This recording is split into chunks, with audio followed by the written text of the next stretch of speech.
Okay guys, we've got a bunch of products here at 1STMAN. We've got our men's lifestyle supplement, which is everything that a man needs on a daily basis. We've got our natural diuretic supplement, Defined, which allows you to get an angular face, removes all the water, especially good for summer. We've got our Male Advantage book, which is a paperback. You can order this, or you can get this in audiobook format or ebook format. We've got our Better Looking Man course, which I'll bring up pictures on screen now.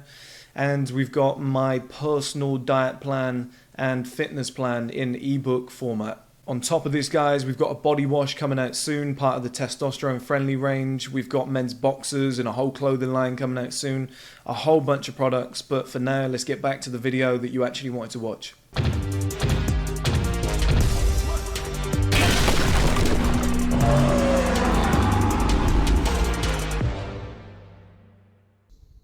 Okay guys, just before this podcast starts, I just wanted to say a few things. Number one, I imagine a lot of people thought that me and Waffles were going to argue and whatever and go back and forth and have massive debates. You know, and there's definitely moments in that where we disagree and it's really good, but the thing is, guys, like, it's healthy. It's healthy debates. Okay, we're not arguing, we're not at each other's throats, we don't hate each other. I really like the guy, he's a personal friend of mine there. You know, so it's not that at all. So people who are like clicking on it to watch us like arguing with each other, shouting and screaming, that's social media generation shit. That's not what we do. I've invited the man to my house. Do you know what I mean? Respect, like, he was so respectful when he was here. I've got to show that respect as well. He's a guest coming to my home. Do you know what I mean? It's completely just, you know, it's a friendly environment. Do you know what I mean? We can have different opinions and everybody's allowed to speak and whatnot, and it's brilliant. And that brings me on to my second point. Like, I want to say thank you to Waffles because I've just watched it all back and edited it and whatnot.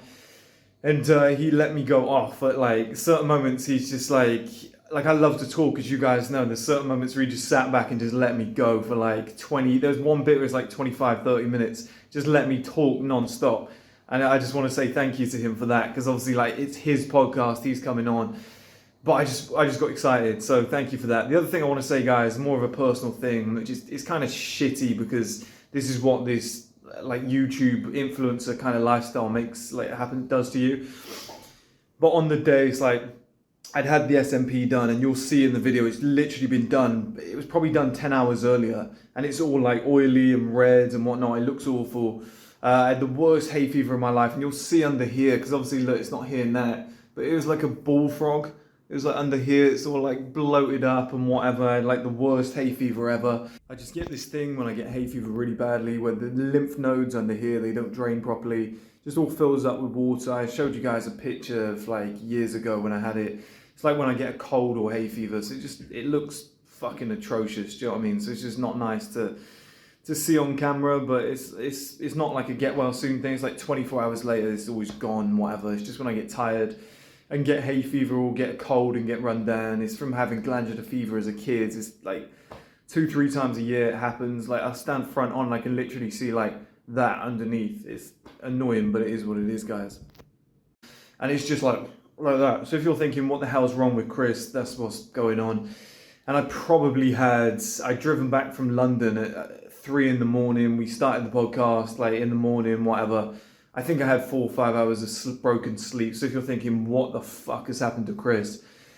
That's what happened, guys. But I was speaking to a community member of 1STMAN the other day. Down there, we actually had a coffee.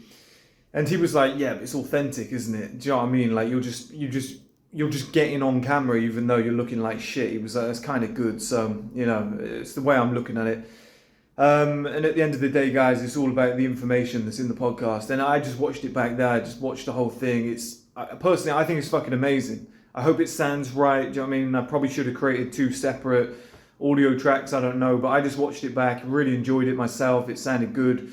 I thought Waffles was amazing. He's such an educated guy. I think for his age, like he's 10 years more advanced than I was when I was his age. It's incredible what's happening with the youth now, with like people like him and Hamza. It blows my mind. What's coming around the corner next, I don't know, but I'm so proud of Waffles. I thought he really represented himself well. He's a great guy. Like I said, personal friend of mine. And it's the first time he's shown his face as well. So, you know, handsome guy, I think.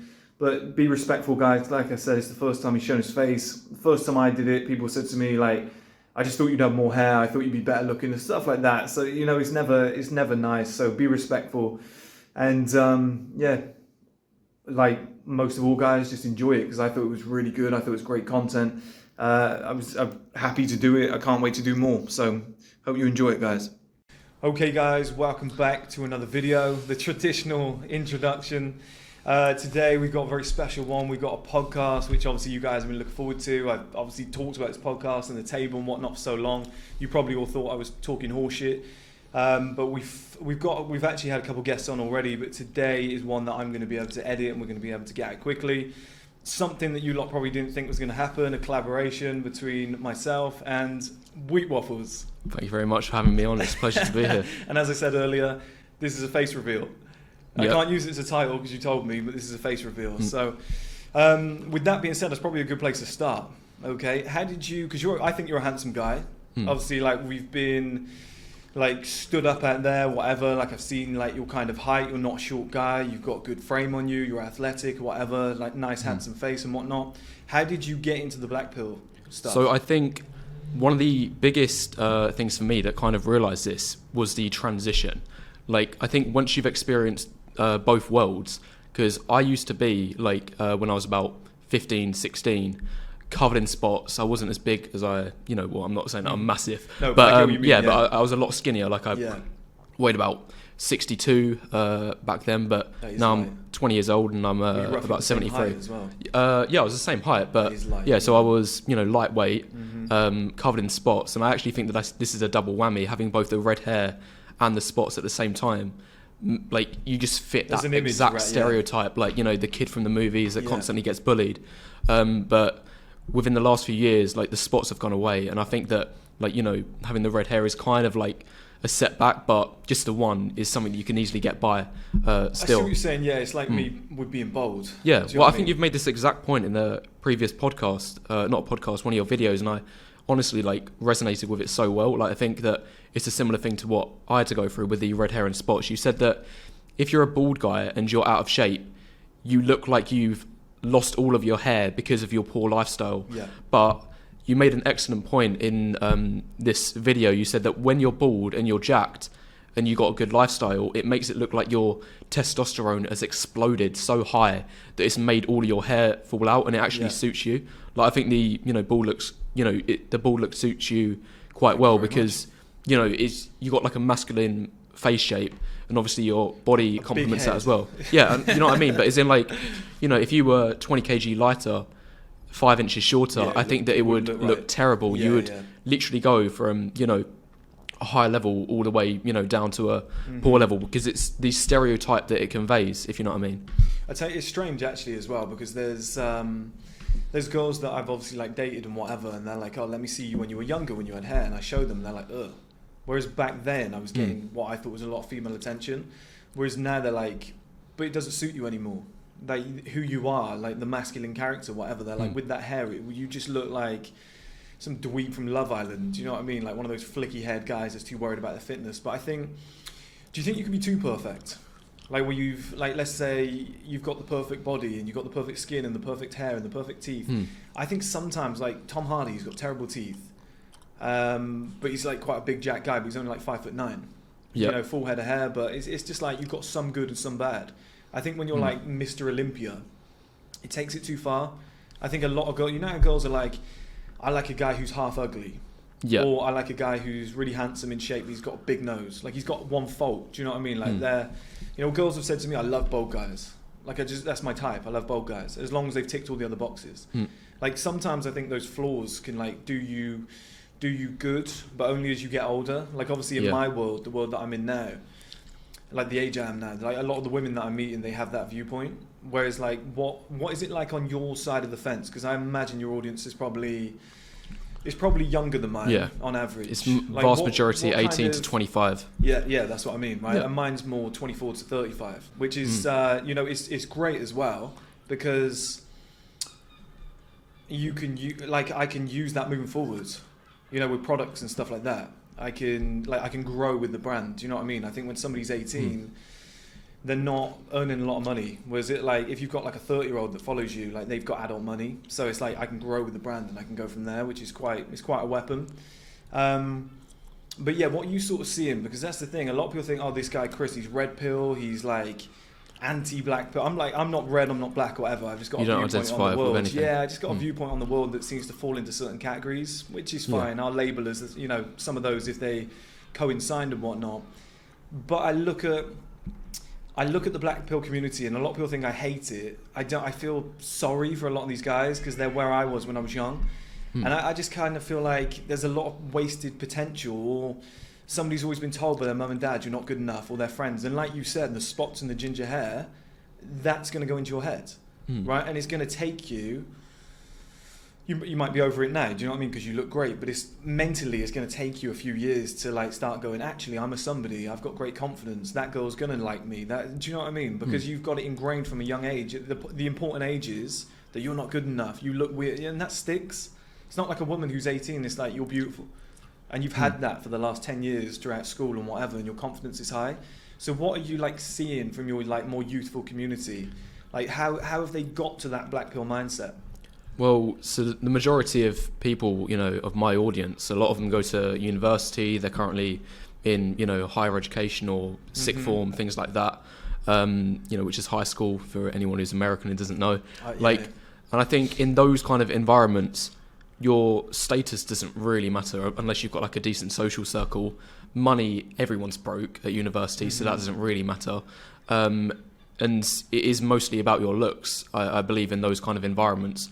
So a lot of people kind of do go down that path. They think that, you know, looks is the most important. And I think it does show, like, in my experience, you know, being at university for the last year, I think that looks is like king. That is like the most important thing. And then I'd say, yeah, social circle probably comes in second, because you kind of need both. Like, you could be the best looking person in the world, but if you spend all of your time trapped in your dorm all day, not leaving, you know, it doesn't make a difference, because you need both. But like, you know, I don't think it makes a difference, you know, having a lot of money at university, because the women there aren't really chasing that. They're there to have a good time, you know, date casually probably. So they're not really, you know, thinking long term, I want to marry this guy. I'm going to need to make sure I have resources there to, you know, raise the kids and provide a good household. They're not really thinking, you know, along those kind of lines. So they're more concerned with just, is this guy good looking? Does he have a good friend group? You know, he can show me around, he can give me a good time,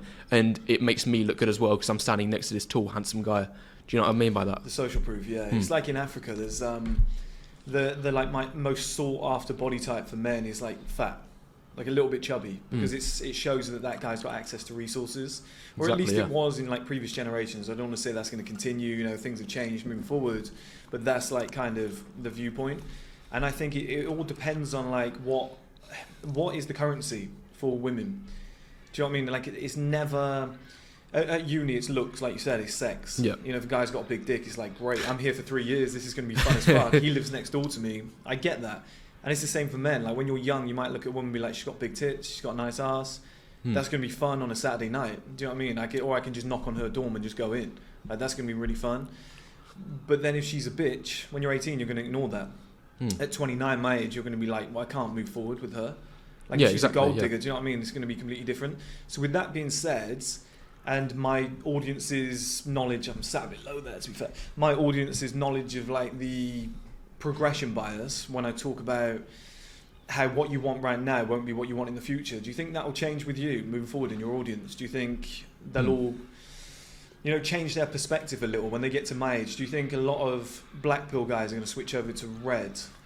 Do you think as they get older, they realize opportunities? I wouldn't necessarily say it's a full transition. Okay. But I would say that it does, you know, tend towards that way as men get older, because, you know, as women do approach their late 20s, and the vast majority of them are looking to settle down at this point, looking to start a family and, you know, get a house just with one man. You know, it does, like, if you look at the priority list, like, money, resources, status does climb the ranks. But I think looks is always still going to be a big factor. It's still going to be like highly important, like, because, you know, they want the full package, I think, you know, when they get to that 100%. age. Like, if you said to a woman, you can have your current boyfriend, but he makes $1 million more per year, she's going to say, yeah. Do you know what I mean? She might not be worried about money, but she wants that. And if a woman was with, is he going to do that for the whole time? It's just one seagull. Never mind. Yeah. I'm just doing what you're. Yeah, and on the other side of the coin, if you've got like a guy who's rich, whatever, and whatnot, if you said to that woman, would you want him to be better looking? Of course she's going to say yeah. Do you know what I mean? Girls do want the full package. But I think the average guy sucks so badly. Like I've said before, I think the average guy is about a 3.4 out of 10 on average, like collectively. Yeah, across the board. Yeah.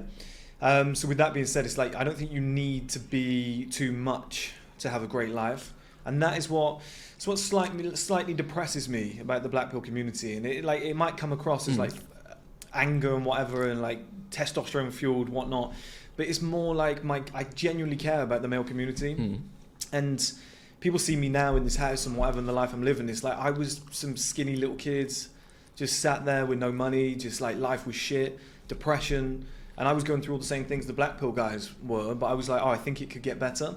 And I saw an opportunity for like, you know what I call the straight 7 system? Yep. Where like you can just be good across the board.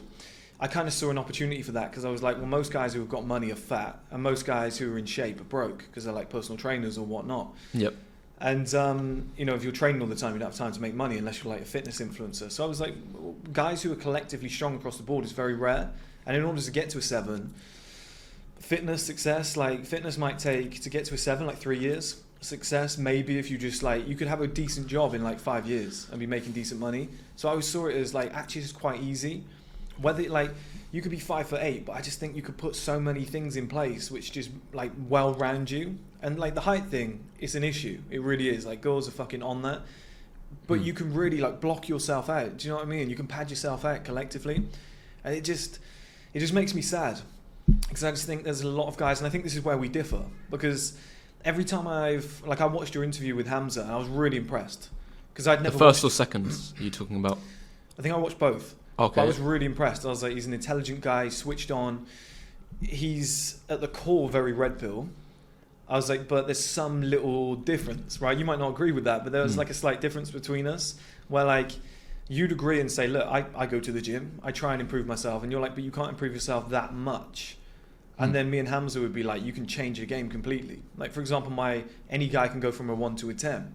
A lot of shit that I get off like your audience when I say that, or the black pill community, is, do you really think an ugly guy can become David Gandhi, like a beautiful supermodel, whatever? And I'm like, well, no. Like, I don't think any guy can go from a 1 to a 10 in looks. I'm talking collectively across the board. Like, it's not that hard to be a 10 out of 10 collectively. Because all you have to do is be, and it almost sounds counterintuitive, but you only have to be like a 7 in looks, you only have to be like a 7 in body, you only have to have like a 7 in assets, life setup, and all these different things to be a 10 collectively, which I know doesn't add up, because like 7 plus 7 plus 7 divided by the number is going to be 7, right? Yep. But because the rest of the men are so low, you are perceived as an overall 10 because you've got across the board strengths. Do you know what I mean? It almost like accumulates you, and it takes the score out of perspective. But it almost accumulates you as like you're this well-rounded guy who ticks every box. Well, for most women, that's a 10, and that's what I mean by like any guy can go from a 1 to a 10. And I don't know how you feel about that, but it just depresses me, because I just think what about it depresses you? Well, it's like the journey that I've been on and the optimism that it's given me, and how like the life it's given me and how good it's made me feel and things. I think it would be impossible for anybody to look back at how I was living and who I was and who I am now and be like, no change. Do you know what I mean? Like things have got better. Life's got better. Female attention, which is what guys base this off, has got like better. And then you go, if I've enjoyed that and things have gone so well, I want that for all these other guys as well. And for them to give up before they even begin, I'm like, but just try. Because like, you could be 5'8". Okay, you're 5'8", right? It sucks, I'm 6'2", you don't get it. I understand that. It's like, yeah, it's not great. But at the same time, what's worse, to be 5'8", skinny, fat, and broke, or to be 5'8", in great shape and a millionaire? Yeah. You know, they're things that you can control. Do you know what I mean? Well, of course, the latter of the two is going to be better. You know, being 5'8" and having all of those things in place, such as your fitness and your finances. But I think, you know, maybe you are like going down a little bit of a straw man on me here, because you mentioned like, you know, the words like give up, and a lot of people do kind of think that is what the black pill represents. It's just about, you know, don't try if you're, you know, like you just don't try, just give up. This is the reality. It's all about your looks. It wouldn't make a difference if you, you know, strive to be the best you can be or not. I haven't made that point in any of my videos. So, you know, maybe you are going down a bit of a straw man. I know there might be some people who are black-pilled who do believe that, but that's personally not the line of thought that I believe in, and it's not what I represent on my channel. Like all of the things that you're mentioning, such as getting in shape, building your finances, building your status, having a good social circle, they're all wonderful things, but I think that they can only go so far. Like looks will always still be like the utmost importance of that, and I'm not saying that you shouldn't do the things that you're talking about, because looks is always going to be the most important. It just puts a little bit more into perspective of how hard you have to grow up and climb the ladder. And I think the reason why the black pill, discovering it was so beneficial for me, was because when I did follow, not necessarily your channel, but other channels who preach similar opinions and have a similar way of thinking, I felt like I was kind of just jumping in the deep end without any idea, without any direction. And when I was told, when I tried asking those content creators, when am I actually going to see my dating life changing? When am I actually going to see, me going up in the world? And they just say, oh, just hang in there. Just stay on your grind. Yeah. Like, trust the process. Like, I think that's just, it's like the blind leading the blind. Yeah. Like, I wanted actual, real world data that shows that I was moving up, but I wasn't shown that. And I think the black pill, the reason why it was such a good thing for me was because it showed me where I currently am, which, let's just say it's a 5. Yeah. And, if I work hard on my fitness and my finances for a year or two, then I might go up to a 6, possibly even 7, which on paper doesn't sound brilliant, but those are massive jumps. Like you can, the difference between a 5 and a 7 is huge. And a lot of people don't understand that. Yeah. Like it scales exponentially. Like if you're a 3 out of 10, you're not going to be getting any attention. If you're a 5, you're still going to be getting the scraps, the leftovers. But then once you get to the 7, 8, 9 sort of range, that's when, you've got the monopoly. You take everything that you can, and then whatever's left goes to the people at the, back of the line. That makes sense. But the thing is, here's the thing. This is why I really like you. This is why I wanted to get you on. We're so similar. Like what you just spoke about then, I've made videos on it where I've said, you guys have got to watch out because they're delusional. That's what the average guys are 3 out of 10 videos are about. I did like 3 videos on it, and that's what it was all about. Is a lot of guys are walking around thinking they're like a 7 or an 8, but they haven't judged themselves on a global scale.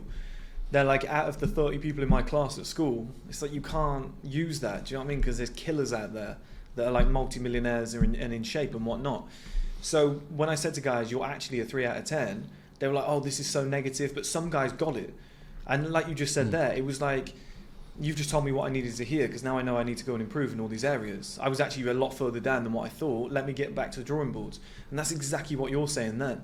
And to me, I think the only bit of context I would like to include is that there are a lot of guys, in fact I would even say the majority of men out there, who do fall into that middle range where you can up your game in all of these areas and you can reach a decent level to where a lot of women will find you attractive. Yeah. But I think that you've always got to give respect to the people at the very, very bottom who, just to simplify it, I would say there's I think we can both agree that there's a difference between like a 3 out of 10 who's got potential to up his game and step up. Then you're also going to have a small percentage of guys, 5, 10, 15%, whatever it is, who, even if they do put a lot of things in place, because of extenuating circumstances, poor looks, poor height, it's going to be extremely difficult for them to climb the ladder. And a lot of men who follow my community and watch my channel, they do fall into that small percentage of guys who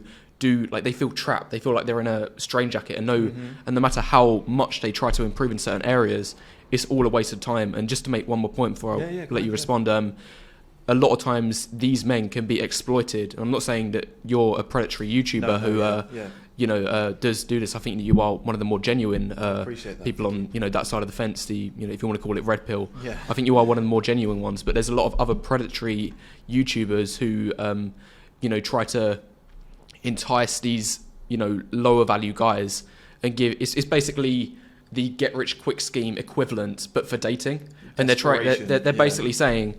Yeah, it's exploiting their desperation. They're basically saying, oh, if you spend a couple £100 on this course, you can, learn your you can improve your social skills because this is what's holding you back at the moment. Yeah. And then after the, 2-month course or whatever, then you'll be having everything that you ever wanted. That, you know, women will just start queuing up for you. And I just think that's so far-fetched. It's so unrealistic. And as I say, it's exploiting these guys based on their desperation. And I think that a black pill is probably the closest to realism that you're going to get across the different ideologies across the board. But I'd like to hear your thoughts on what I've just said there. Like, this is the thing. A lot of people probably thought we were going to come on here and debate each other and whatnot. Well, we haven't got to that part yet. Trust me. I've got a lot of points on my phone. I look forward to it. Yeah, I like the challenge. But I've always thought this when I was watching your videos. I was like, I like the guy. I like what he says. Like, I always thought, really intelligent guy. Makes some really good points. I don't find myself disagreeing. The only thing I say is, like, you can improve a lot. Like, and I'm very lucky. I've got a good sporting background. My dad was always in sports. I'm tall. I've got an ability to put on muscle. I've got not to brag. My penis length is good. Do you know what I mean? And stuff like that. And you just go, yeah, I'm fortunate. So that when, like you said, I've got a good base plate. So when I improve, you go from, like, I personally judged myself as like a 2 before, when I was like at my worst. Realistically, with my height and like my ability to build a decent frame, whatever, maybe I was like a 4, maybe something like that. When you're building off a 4, it's quite easy to get to a 7, because if you haven't done a body transformation yet, you're probably going to go to a 6 or a 7 quite quickly. If you haven't been 10% body fat yet, you're probably going to get to 7 very easily. Do you know what I mean? There's little things like that. And if you are, let's say, a bold guy, all you've got to get is a hair transplant, and you're going to go up 2-3 points. Like, there's a lot of easy shit. Do you know what I mean? So I had a good foundation, let's say that. And I think, like, I look at your foundation, and I think, like, when you're like 29, 30, you're going to be like a super Chad. Do you know what I mean? I look at Hamza's foundation. I wouldn't have said he could have got to where he is now, though. Like, somebody said this to me the other day. They were like, you were a Chad that fell off and then rose back up. I look at Hamza and I'm like, fuck, that guy's improvement's incredible. Like, you look at the old, and it's racist as fuck saying this, but I say whatever I want on my channel. But when people used to call him a Packy sale, right? It's like, that's nuts to me. Like, words like that are just insane. Do you know what I mean? I probably shouldn't even say it to re-promote it, but I do. I just say it. I like. Well, it's a good job we're not doing a live stream. You can always edit it. I'll leave it in, right? I'll leave it in. I always do. But that's where they said, like, he was at. I was a bold sell. He was whatever. It's like, look at the guy now. Like, his latest, like, profile picture when he was in the pool and he had his, like, hair swept back. Sounds like I'm fantasizing. The guy looked like a fucking 8 or a 9 out of 10. Do you know what I mean? With the frame he's got and the money he's got, and it's like, fuck. Literally went from, like, he did go from like a 1 to a 10. He really did, from like back in the day when he was at school. Like, he would be the stereotypical version of that, like, the Asian kid at school that can't get any women, and he's just like, it's over for me because I'm Asian. And that, it's like, fuck, he actually did it. Do you know what I mean? So the improvements I've made, I'm like, yeah, people can do stuff. But then I've seen what he's done. It's like, wow, there's just so much you can do out there. Do you know what I mean? Well, this is why I think that the key thing is context. Like, there's no one-size-fits-all answer for every single guy. You know, there's no secret sauce that every single guy can use in order to reach the top and excel in their dating life. You've got to look at the specific circumstances that every guy is in. So for the, you know, let's say a 3 out of 10 guy who's way too overweight, he's broke, despite coming from a middle class background, and, you know, he's got no status, no social circle. For that person, I've got zero sympathy. Like, I think that for that person, he needs to get his finger out and actually start up in his game. So as I say, I've got zero sympathy for that guy. And, you know, as both of us have been talking about, if he does get his finger out and he does start putting the certain systems in place in his life, he probably will be able to have an easy time climbing the ranks and get to, you know, 6, 7, possibly even 8. That makes sense. But for a different scenario, a guy who has very poor height, he's got little to no foundation, he's already low body fat percentage, and he's been going to the gym for a few years. You know, worst comes to worst, if he's already a 3, despite already putting a lot of things in place in his life, I can sympathise a lot more with that person because, you know, he's already leveled up his game in a lot of areas, and there's only so far that he can go. Like, best case scenario, I think we can both appreciate that he might only be able to get to a 4 or a 5. So for that guy, it's a lot more difficult, and this is why I think that going on a case-by-case basis for each guy, there's no one-size-fits-all answer. And this is actually a point that I was going to bring up on my phone, that I have a disagreement with you on your channel about. That it seems that you do just have, you know, a one-size-fits-all answer. I want to hear your perspective. I don't want to strawman you for 1 second, No, but it's fine, yeah. like, you know, this guy, you know, he's 20 years old. He's average height, average frame, male advantage. This guy, he's in a different position, male advantage. For this guy, male advantage. Like, in every single guy, you just say the way that you can escape, you know, your current position, your lackluster position, is through the male advantage, which, you know, I've watched a lot of your content, so, you know, I believe is, you know, leveling up all of these systems and then like reaping the rewards of that hard work in your 30s and later in life once you're already high level. But I think that the reason why I'm a little bit more specific, it's not that I don't disagree with you, but I think I'm a bit more specific on my channel, is that I do, you know, contextualize each person's position in order to give them the best chance that they can. So I actually have a video on my channel saying, if you're in this position, then these are the steps that you should follow. If you're in this position, these are the steps. And I break it down based on their looks, based on their current wealth and everything like that. I'm not sure if you've seen it. I haven't seen that. I will watch that. That sounds amazing. But that is basically the kind of gist of that video, that is breaking you know, each person's position down and giving them actionable steps that they can take in order to get the most out of their dating life. And some of these things might sound absolutely extreme to some people. If I tell someone, you know, you might need to get a hair transplant in order to get yourself out of this rut, people might be thinking like, oh, I can't believe this, you're advising guys to get surgery, this is crazy, you don't need to go to those extreme lengths. But I think for some people that might be the only option. You might be able to speak on this as well.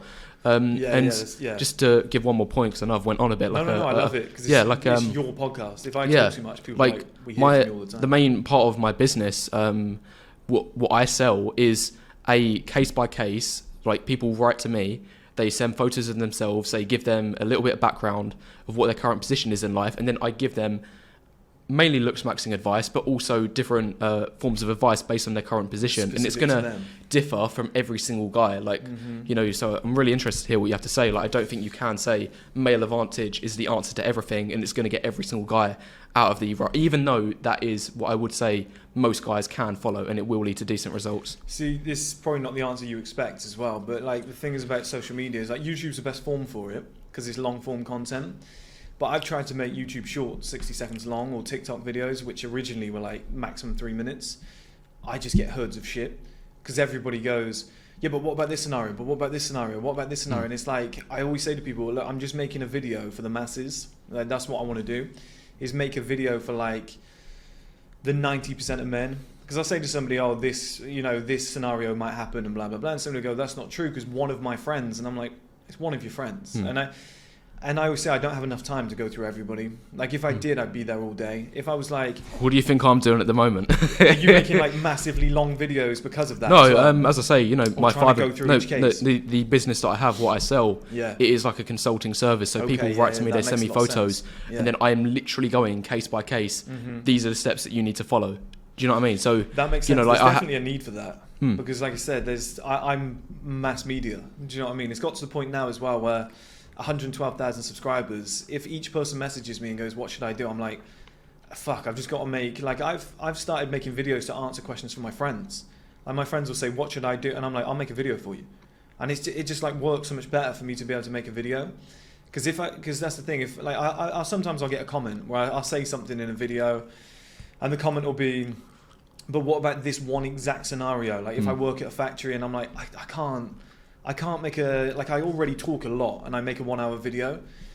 If I then went case by case and went, but if you go back and then, but if this happens, but if this audible happen, I'd be there for 9 hours. Do you know what I mean? Trying to cover every case. This is why I'm extremely happy with the way that I've been able to set up my business model, because obviously the, you know, videos that I upload on a weekly basis, they do appeal to the masses. They're trying to reach as many people as possible. And as you say, they are going to be a good route and, you know, a good line of steps for 90% of people that they can relate to. But, you know, if people do want more specific advice tailored exactly to them, then, you know, behind a paywall, they can reach out to me and then, you know, find more specific tailored advice which suits them. And that, I think that works quite well. So, you know, if you're saying that you're trying to message people individually, you know, that's going to be extremely exhausting, and you're not going to be making any money from it. So, you know, you basically, unless you want to do voluntary work like that, you're not going to reach any near as an amount of people, and it's will get a bit repetitive. So I think that my channel, the way that it's set up, kind of reaches the best of both worlds. So I've got the mass media videos that get hundreds of thousands of views, and they appeal to the vast majority of people, and it sorts out the issues. But then I've also got the tailored advice for people that want to go a step further and want to find exactly what the best steps that they can take for them is. Do you know what I mean by that? I think it's a really good idea. I think it's really good, because that's the thing. If somebody said to me, are you for all men? I'd probably be like, no, I'm for guys with... Because I've often said in videos, like, fuck Bob. I don't know if you've ever seen me say stuff like that. I've just used Bob as an example. And I've been like, fuck Bob. Bob's a loser. He just wants to sit at home and eat Wotsits and play with his dick. And I don't want to associate with men like that. Like, I want the people that are already winners. Like, not the Chad out of high school, but somebody who's got the mentality of, I could be better, I could improve and whatnot. And that, by default, probably alienates a lot of guys who are really at the base, who are 3 or below. Do you know what I mean? It probably alienates a lot of those, in all fairness. I don't know if winners is the best word to use them, because that implies that somebody's already mindset reached. Winners. Okay, yeah, that's what I was going to say. Like, somebody who's got the drive and willpower to level up their game in a lot of areas. Because the people that do just want to sit at home and do nothing with their life, and I'm not saying that I don't have people who watch my content using my content as an excuse to have that mindset. That probably is a lot of people who are subscribed to my channel. I don't necessarily want to associate myself with those people either. Like, I'm more focused on the men who do have a drive to improve. And this might sound, I'm going to get hate in the comments saying this is all red pill, you've changed your beliefs, whatever. But at the same time, I do want to give people a realistic outlook. It is going to be extremely hard because of the way that the dating market is heading. Looks is a hugely important factor that you are, I believe, quite limited in changing. But if you are willing to go the extra mile and level up your game, then you can still reach a decent level. And if you put everything in place, then it is possible to move higher up. But I'm just giving, the truths of both sides of the coin, that it is extremely hard, but then also if you are willing to go above and beyond and do what other men aren't willing to do, whether that be getting surgical procedures, moving abroad to another country, things like that, then if you are willing to go to those lengths, then there is no excuse if you're a middle 90% guy to get the dating life that you've always wanted. Let's contextualize this. If you had a guy who was a legit one, like, we would look at him and be like, that guy's fucked. Do you know what I mean? Like, he's in a situation here. He's going to need me, you, Hamza, and Tate together in a room to get him going. If there was a guy like that, and like if somebody said to me, can he be a 10? I'd be like, look, looks wise, never. Right, and external attraction is all we have to get our foot in the door to begin with. I've often said that. Like, this, women aren't going to look at you and be like, he's got a great sense of humour. Yeah. How? Do you know what I mean? How's that going to happen, right? So you're going to have to get your foot in the door somehow. So for that guy, he could never be visually or on the surface, or he's never going to get the attention that a guy who's really handsome, tall, and in shape is going to get. Right, so he might feel as though he cannot be a 10 out of 10 because he's not getting the same level of attention. He's not getting women. He's not getting what he wants. Do you know what I mean? But what he can do is improve, like I said, wealth, assets, build his life in a certain way. Just because you're ugly doesn't mean you're not smart, have great character, great sense of humour. Do you know what I mean? He could be the best guy in the room, morally and whatnot. So he's got all the other traits as an advantage. If he can just, like you said, go to the gym, get his body fat down, do orthotropics, submental exercises, like just doing literally everything, improve his skin and whatnot, his hygiene, decent haircut, whatnot. Do you know what I mean? If he's bald, he goes and gets a transplant. Like, looks-wise, he could go from a 1 to a 5, I think. I think that's... Can I just interrupt for 2 seconds? I think this is a bit optimistic. Like, if this is the example that we're going down, it's some bottom 1% guy in terms of the template, like his base genetic looks, so his face is terrible. Like, I'm so happy that your channel isn't monetized, because you could say that you'd walk past the street down and see him and you'd be like, oh, that guy is fucked. If we are talking about this person, getting the hair sorted out, getting the gym body sorted out is going to be no substitute for his poor looks. Like, a good body complements a good face, not the other way around.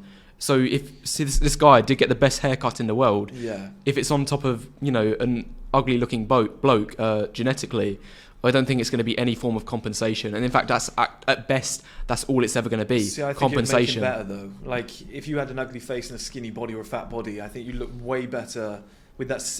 The thing is though, if you don't have the exact same face when you go on a gym journey, like you just thicken out. Do you know what I mean? Like your neck gets thicker, your just face in general just pads out. You lose a lot of the puffy fat around the face. And if you've done a cut, like a serious cut, you're gonna be more angular. And you might have a terrible face genetics, like a recessed chin and everything, and maybe just like a hook nose and big ears like I have or something like that. But if you've got low body fat percentage, sometimes those features can look good. Yeah, of course, yeah. It's like, you got big ears, you're ugly. Whereas now that I'm like low body fat percentage and muscular, girls are like, I love your ears, they really define you. Do you know what I mean? It's just like, I think sometimes it can bring out, like I did the one on, what's his name? Who's playing, what's his name? Who's the guy who's in Maze Runner? With a weird face. Pouter. Will Pouter. Will Pouter. Right? I did a video on him, and I was like, what used to be negatives are now positives because he's in shape. So he had these like wacky eyebrows. It made him look fucking psychotic. Like women would look at him and be like, oh, the weird guy with the weird eyebrows. Like he just looked funny. Now that he's in shape and muscular and whatever, and low body fat percentage, those eyebrows look like David Beckham's. And it's like, and I'm not saying that's going to happen for everybody, but sometimes negatives can become positive. It's like having a big hook nose and everyone's taking the piss out of you. You get down to a low body fat percentage, like David Gandy, and now his hook nose is like his sexiest feature. He hates it, girls love it. He hates it because he got told when he was younger, oh, look at your nose. But as he's gotten older and he's filled out as a man, women love it. And it's just like certain things sometimes that people hate about themselves are actually positives moving forward. Once you wrap it up in whatever else it is. Do you know what I mean? It's like, what's the example I used before? Like, for example, just top of my head, right? Let's say if a guy's arrogant, but he's broke, and he's got nothing to be arrogant about. Guy's a dick. That sounds like more like delusion than arrogance it's like to that me. guy, yeah, it's delusion, right? Yeah. That's what I mean. We would both draw the conclusion he's deluded, he's a dick, he's arrogant, whatever.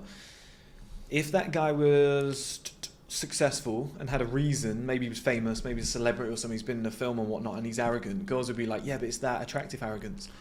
It's like the same trait changes based on what it's encompassed in. It's all context. So yeah, I've made this point. I think you're exactly on the right lines here, and I've made this point many times in my videos. I can't help but agree with you here that certain traits, particularly to do with your personality, can be a negative on one guy, but a positive on another guy. That's a whole video. So yeah, so if a guy is, unattractive, if he's, wearing the glasses, he, has the geeky sort of appearance, he's, seen as the embodiment of that, guy from the film who was bullied because of his nerdy appearance. Meanwhile, the attractive guy who's still wears the glasses and he has that geeky appearance, he's seen as cute.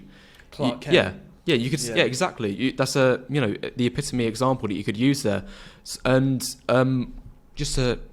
you're gonna have to carry on because let me think of another couple of examples. It happens, doesn't it? I was gonna say there's a friend of mine who is he's semi into black pill. He gets it all. He's probably watched your videos and whatnot. When I mention stuff, he's like, yeah, I've seen that. Self-proclaimed skinny guy, like has always said he struggles and whatnot, and like he can eat as much as he wants. He's like, I don't put on muscle. He's like, he gets it. We've had a lot of discussions, and I was talking about some girl in the gym. I said like I just say stuff, like I compliment people, and it just helps with social skills. And she was walking past, and I was just like, she like looked at me and smiled, and I was like, you've got really nice posture. It's like a strong, confident walk. And she was like, oh, thank you. And like we started chatting, and she moved on. And he was like, if I had said that, she'd been like, you're weird.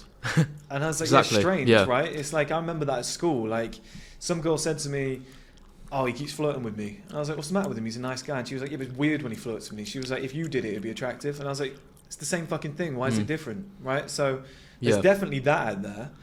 Like, you know what I mean? the way that I could sum it up in just a sentence or two or less is it goes a lot further than just acting like the part. You actually have to be the part underneath. You need to have the foundations, and then having all of the positive qualities on top, they just reinforce what you've already got built beneath you. I'd agree with that, because it's like, I always said I wanted like forearm tattoos. I was tempted to get like neck tattoos and stuff like that. I always wanted to be dressed in a certain way, but I couldn't, because I couldn't really afford all that stuff. I couldn't justify like 2-3 grand on like arm tattoos, which I don't have yet, but I could never really justify it. Whereas once I got like money, it like enhanced that, where I was like, I can be who I want to be now. So Conor McGregor's the prime example of that. He was just some like skinny little kid from Crumlin Islands, with a tiny little voice. He was like, my record is like 12 and 4 or something like. He wasn't even confident about his record.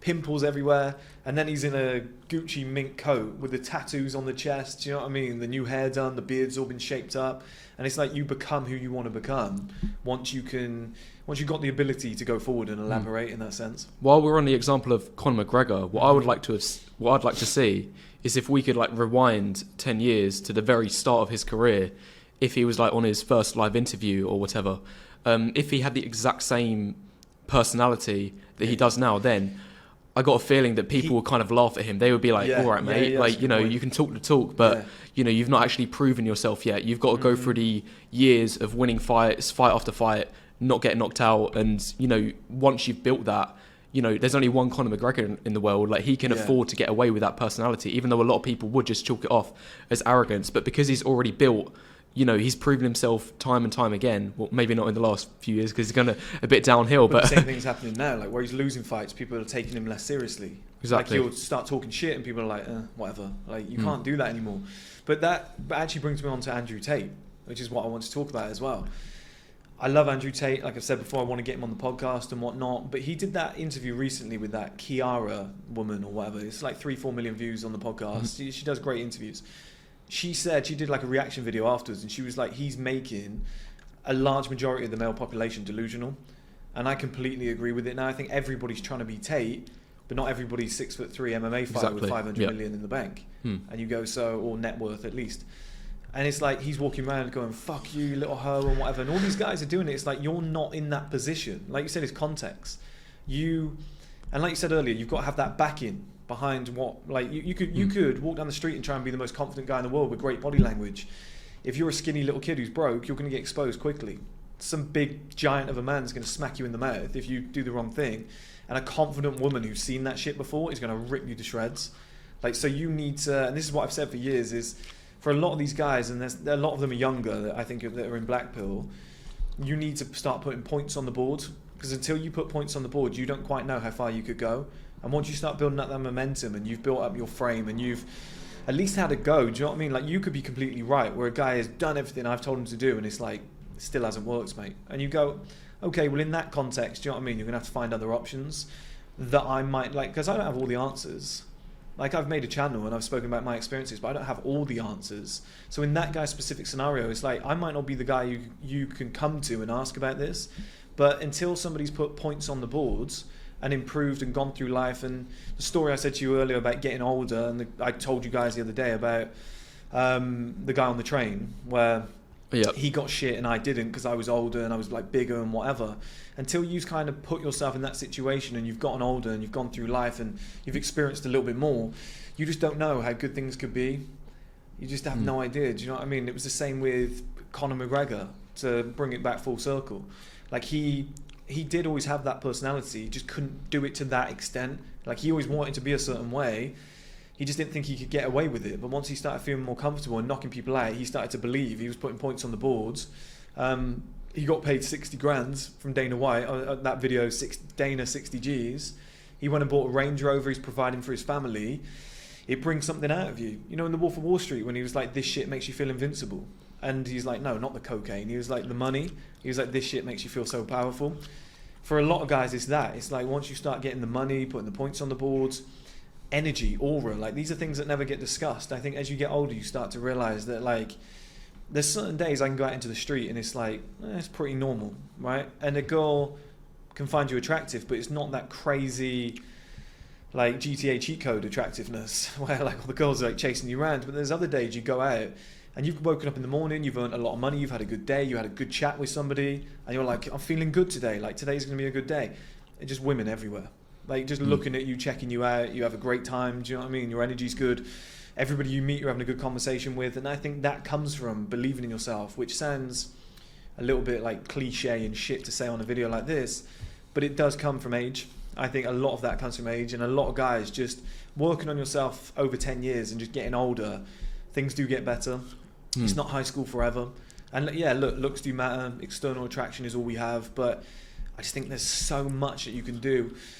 And there's so much more to the world than just, can I attract women as well? Like, if you're, like, some of the most respectful men in history are tiny.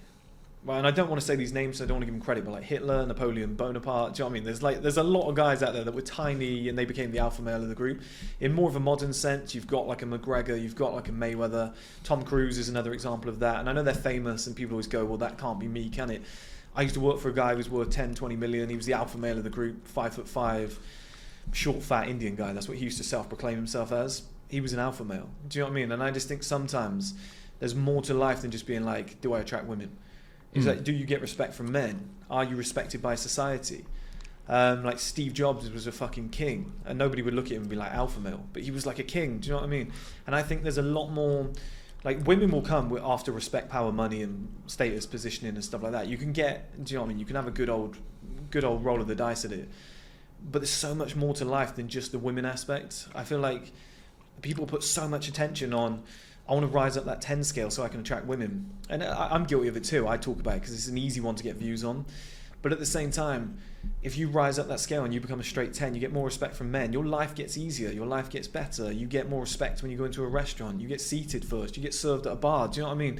You go into a gym and a guy's like, sorry mate, are you using that? Rather than just taking it from you. It's just like these small little wins, and you keep putting points on the board. Your confidence goes up. Your energy goes up. Your aura changes. And I think that's when the women come in. That's just, for me personally, that's what I've experienced. I do have a lot to say about... Yeah, I went on, sorry. Yeah, like I was about to whip out my phone so I could start writing down notes, because there was a lot of things that you said there, and I do want to address all of the points. But I just wanted to wrap up on the, it seems like we moved past the, first thing that you were talking about there. I just wanted to wrap up on that. Like, I think it's... And then we'll move on to the other things. Like I do want to address very important points that you speak about on your channel with regard to age, and dating isn't necessarily everything. As you were just talking about then, that you do need to. There are other areas to life that you also need to focus on. But just to wrap up on the previous thing that we were saying, that it's not about you can't expect to go into an exam without putting in any of the work and get good results. It's just not like that. You do need to put the work in first, and then you will expect to get good results. You can go into the exam with confidence. And it just when you was mentioning Conor McGregor and how he is able to have this extravagant personality, talk like he owns the world, in like the rooms when he's doing interviews and things like this. Like, you just made me think of a couple other examples. Like, who are the two of the most like beloved people in the world of sport, in their respective fields. Like, two of my favourite characters that I absolutely love watching is Roy Keane and Ronnie O'Sullivan. And do you think they are prime examples? They give it this all of the time. They do not care like what they say. It is completely uncensored stuff when they're rambling on, and they say what they like, and everybody loves them for that. But I think that there's a prerequisite to why they've got to that level and why they can make those extreme remarks. It's because they, at their time, well, Ronnie O'Sullivan, you could still say that he's at the top of his game, But Roy Keane, obviously, when he was, in his prime, he was, the man. He was the person who was at the top of his game. And I think that that's the prerequisite. You do need to have, you do need to be at the level where you're the best person in the room in order to have this personality when you can talk like it as well. There's a collective. There's two things to that as well. Remind me, like the thing you said first, I'll bring it back round. But there's like a collective to it. So I've seen a lot of guys who are jacked on steroids, and in the gym they're the king. They walk out on the street and there's just like, the confidence is gone. Do you know what I mean? Or a guy who's a party animal but can't pay his bills. He's probably great in the club. You get him home and he's just like a little shy little mouse. Do you know what I mean? You put him in front of a bank manager and he's like shitting himself. You put him on this podcast without an alcoholic drink, he's fucked. Right, so I think building that collective as a man, the straight 7 system, is how you become that well-rounded individual. And it gives you, like, there's guys who are taller than me, better looking than me, better, probably, well, I say probably, that sounds like arrogant, like, there's probably, right? There's definitely guys out there with a bigger dick than me, that are better in bed than me and stuff like that, right? There's people who are better than me at everything. Collectively, I think it would be very hard push to find a guy under 30 years old who's ticked all the boxes I've ticked. Like, most of the girls that I date, they're like, I date guys in their 30s. They're like, because there's nobody... They're like, you're the first guy in his 20s that is at that level that I need. They're like, usually to find the money that is required and the assets and whatnot, I need to date guys that are in their 30s. And it's like, that collective across the board is such a weapon. To be strong across the board. And most handsome guy in the room, he's going to get all the female attention. Of course he is. If she can somehow, and this is the thing, guys think it's going to be easy. You've got to find a way to talk to her. You've got to find a way to get in there. Do you know what I mean? You've got to be a little bit crafty, high energy, high testosterone. Find a little, she's wearing bright red shoes with a black outfit. That's brave. Go over, mention it. You know, why is that? Do you know what I mean? What does that match? Red and black, AC Milan. Take a punt. Is she, do you know what I mean? Do you know what I mean? Are you a AC Milan supporter? Oh, why is that? Oh, you dress like them. Like that's, I don't know, just right top of your head. But that's how quick it needs to be. And I used to call it jump off topics. And for a lot of guys, they play Call of Duty, they watch porn, they do nothing with their lives, so they don't have that jump off topic. You know, they go up to a girl and they're like, "What do I talk about?" And it's like, yeah, because you're not diverse. You're not an expert generalist. You haven't been through life and covered multiple areas. You're not interesting. You don't have your own business where you can go, "Oh, I was in Paris last week. Oh, that's where she's from. Okay, and you speak a little bit of French." Do you know what I mean? There's no like context to it. If that guy's the 6'4" handsome one, he's going to get the initial attention, right? But if you're the guy who can get in there and like say something and whatnot, and then you're well-rounded off the back of that, and you've made the best of yourself, you smell good, you dress good. I've seen that work a million times. I've seen that is a 10 times more powerful weapon than just being the handsome, boring guy. Is he going to get laid? Fuck yeah, like we all know he will. It will die off over time. Do you know what I mean? Especially if he's not working on himself, it will die off. Which I get the argument on my channel. Okay, so what you're saying is, let all the chads fuck all the girls, and then we'll take them when we're older. And it's like, that's not what I'm saying. Look, if a girl's only slept with like 2-3 guys and 2 of them are chads, and then she gets with you, that's not bad. Come on, like you're currently a virgin. I'm not saying you're currently a virgin. You're moaning about a girl with a body count of 3. Like, don't be too romantic. But there's a lot of women out there that don't just sleep around. Like, they find guys attractive, whatever, they might date them, but like most girls I go on a date with are like, I'm not fucking you for like 3-4 dates, whatever. And I usually say the same to them now, because I'm like, I've got more to lose than you have. And that shortens the curve. Usually then they sleep with you on like the first or second date, whatever. But there's a lot of women out there that aren't, you know, into that sort of thing. But to touch on the point you said at the start as well, it's a big thing, right? As you said, a lot of guys, wow, what did you say at the start? You said a lot of guys go for an exam. Well, yeah, without putting in the work. And you weren't prepared for it, you're going to fail, right? I've got another argument to that. If you were Albert Einstein, right, the smartest guy in the world, but somebody's taught you the wrong way. So Albert Einstein is the smartest guy in the world. Somebody says you're going to take an exam on football, modern day Premier League football. He knows nothing about it because it wasn't in his era. If he's got a Premier League statistician teaching him, he's probably going to pass the exam. If he's got some girl that's never watched football, trying to educate him on football, he's going to go and do the exam and fail. Right? And my point is that there's a lot of guys just doing the wrong things. They're like, I'm going to improve as a man. I'm going to go from a 1 to a 10. And they're like, what I'm going to do is learn a language and I'm going to learn how to cook. These are bonuses. These are great things. They can give you a talking point, whatever. But I don't think they're attacking the main I want to do something soon. It's like the aggregation of marginal gains for men, like men's self-improvement, but visualized. So instead of, it's like, how much can you improve just learning the language? You might go up half a point. You might go up 0.2 of a point. How much will body transformation improve you? Maybe 3 points. You know, and I think for a lot of guys, they're wasting their time. They're like, I'm gonna read 10 books a day. I'm gonna learn a language. I'm gonna worry about smelling good. And it's like, these things matter, but you just become fucking successful, get some great assets in place, boost your testosterone because it will change this, which is the most important thing. Do your body transformation, get down to 10% body fat. Like, do those main bulk things first, and then the collective can come afterwards. But so I think they're working on the wrong shit. Like, some things just have a bigger fucking impact. Yeah, I think if guys have good like vision and they knuckle down on the things that are important, like I always would advise guys, look at the low hanging fruit. You know, what is going to get you, say this, yeah. What is the, you know, best bang for your buck that you're going to get in the short term and the long term, with regard to building yourself, not just in your dating life but in every aspect of life. And I would say that fitness is one of, if not the most important thing for that. And another thing that I was going to mention with regard to social skills, because I think within the red pill community, this is often an aspect of life that people neglect. Obviously, you know, you've got the PUAs who think that that's the most important thing, but putting them to one side for a second, if you look at like some people in the red pill, they think that you should just live at home, go complete monk mode, focus on nothing but building up your life, your basically fitness. That's what I said. But I think that social skills is important as well, and an important piece of advice I was going to give, like for a lot of guys, I think many guys will find themselves in this position, is a lot of the times you can kill two birds with one stone. Yeah. You can make money and improve your social skills at the same time. So a few years ago, when I was in school, like my social skills were terrible. I wasn't able to talk. I wasn't confident in what I was saying. And I think part of that is because I didn't live the lifestyle that you brought up earlier of just sitting at home playing video games. I didn't have the experience of talking to people. But then I thought, and at this moment in time, I had zero money and I also had terrible social skills.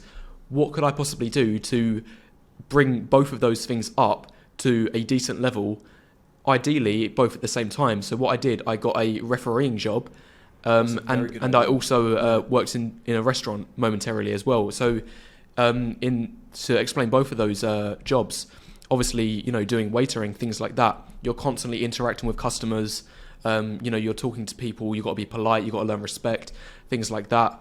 And you pick it up really fast and you gain the experience. And I think some of the most sociable people that I've ever spoken to me in my life are people that have worked in retail, people that are constantly dealing with customers. Sales, retail, that sort of stuff, yeah. But I think refereeing was an even better version of that, because you've got to control a field of, a lot of the time, adults who, you know, pumped with testosterone. Fucking hell, ref. They're angry. They've, you know, worked all week. Yeah, they. Oh, that was you in that game, was it? Sorry. Yeah. You set me off. Yeah, you know what I mean. But it's in, like, you know, they've been working all week. They've built up a lot of stress. They want to release it all on the weekend, and a lot of the times, more often than not, take it out on the ref. But I think if you're able to come in, did that. So tough. Yeah, if you're able to come in with, and you know, it takes time to learn these skills, to control the game, to control these men who are going to be angry at you if you make the wrong calls. If you're able to cool down situations like that, I think that's such a powerful skill. And what underpins all of this is that I was also making money at the same time. You know, like, we're not talking six figures or anything like that, not even close. But, you know, for the position that I was in at that time, I was a young guy, you know, and as long as I, you know, have a few £100 in my pocket by the end of the week or by the end of every month, then that's enough to keep me going. It can pay for the car, it can pay for the phone, it can take, like, I used to think that, you know, working a job for a month, I could earn £1,000. I'd be like, oh my God, I can work 4 weeks. I can buy an iPhone in 4 weeks. How mental is that? And I used to think the same when it was with a car, with, you know, shoes, nice clothes. Like, when you're living with your parents and you do have the, you know, crappy £10 an hour job, you can look like you're doing decently well. And you might even actually be doing quite well for your contextual, you know, situation. Because if you're a teenage guy or in your early 20s, it can look really good. It can look quite promising if you do just have, you know, the nice phone, the nice clothes and the nice car. They're not that expensive. But obviously when you get older, as I'm sure you're about to elaborate on now, you do need to go one step up. It's like whatever I've just said, multiplied by 10. You need to live in the nice, and expensive nobody tells place. You it's coming. Yeah, exactly. It's really annoying because, like you said, you're living at home with parents. You don't have rent to pay. You don't have utilities. You don't have all sorts of shit to pay for. Yeah. And like the cupboards are full. Like I said, I got back late last night at like 2 a.m. as I text you. I threw some washing in. I didn't get it out till this morning. It's all wrinkled. I couldn't use it. Do you know what I mean? It's probably going to have to go back in the wash again unless I iron it and get a decent job going. If I was living at home, somebody could have done that for me, right? And all these guys, they want to win. Like Gary Vee uses it as a phrase, so I can't steal it, but they want to win at halftime. And they're more, because it's the male advantage, our lives are like a little bit more spread out. We peak later. They're very much trying to win at the first quarter of a 4-quarter game. And they're going, I'm 22, I need the expensive car, or what they think is, but it's like obviously a finance car that it's not even top level. And this is the problem. It's like, I'm not trying to shit on people who go, it's not top level, but you're going to get exposed very quickly because you get that car at 19, you get it on finance, by 24 that car's considered old. So it's like, it's just a double whammy of like, you couldn't afford it anyway. And as soon as time passes by, that car's now shit. So you're going to have to try and replicate it, emulate it again. Yeah. And it's like, but you don't have the finances to do it because you were worried about the wrong shit. And then, like, I know a lot of guys that are doing quite well for themselves right now in terms of how their life appears on the surface. If they were to get married, add kids to that, especially kids, if they wanted to go and get a mortgage or whatever, they'd be broke tomorrow. They'd have nothing left. So they'd be 29 years old, 30 years old and broke. Yeah, well, I think there's, you know, we're both on the same page here. There's only so far you can go with regard to faking it until you make it. Yeah. And I believe one of the big revelations that you've spoken about in your videos is losing all your hair was that huge revelation. No, but I think that you made the point, well, you might as well explain it yourself, but you made the point, I'll just give a brief intro, that you thought that you was at the top. You thought that you was the person who had it all, but then you lost the hair and it exposed everything underneath, and really there was no foundation. The weirdest one with your hair is how round your fucking face actually is. Like when you've got a full head of hair and it's all nice and whatever, your face looks angular McGee, do you know what I mean? You look like Jeremy Meeks in his best photo. You shave it all off and you go, oh my god, I got an oval face. I'm actually pretty fat. You're like, fuck, I'm about 18% body fat. And it's just like, you just didn't know when you had your hair. There's so many exposures to that. And it's like, living at home with mum and dad, for example, to bring it back to that point, you can spend £1,000 a month on clothes. You go and rent a place on your own and it's like, fuck, I've got 20 quid for a pot noodle at the end of the month. So suddenly it's like, well, now you've gone from, you know, the popular 21-year-old attracting all the girls, because you can lie in till 11 o'clock on a Saturday, 12 o'clock, 1 p.m. if you wanted to. I know lads that used to do that.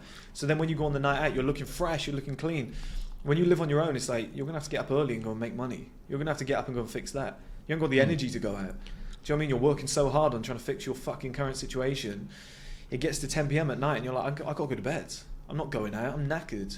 Oh, what, like, do you want to chase women? It's like, I can't afford to fucking date these bitches. Do you know what I mean? So, like, as men, like, nobody warns us of this. It's like, regardless of black pill, red pill, whatever, like, that happens for all of us. That's coming. It's like, you could have, you could be doing very well for yourself or very badly. Like, that's still coming. And do you know what I mean? Whatever, I know guys who are multi-millionaires that are like the fucking kids, private school, like it just keeps going up. Like they're paying 40 grand a term to put their kids at private school. And then, the school's got a trip going on. There's some charity stuff that the school wants you to donate to because you're a millionaire and they're asking you for like 100 grand or whatever. Do you know, it's just like shit just never stops no matter what level you're at. And guys have got to be, I think there's one thing that we're all doing, red pill, black pill, whatever we all promote. We're trying to navigate guys through the jungle. And we're saying this is difficult. It's going to be a struggle.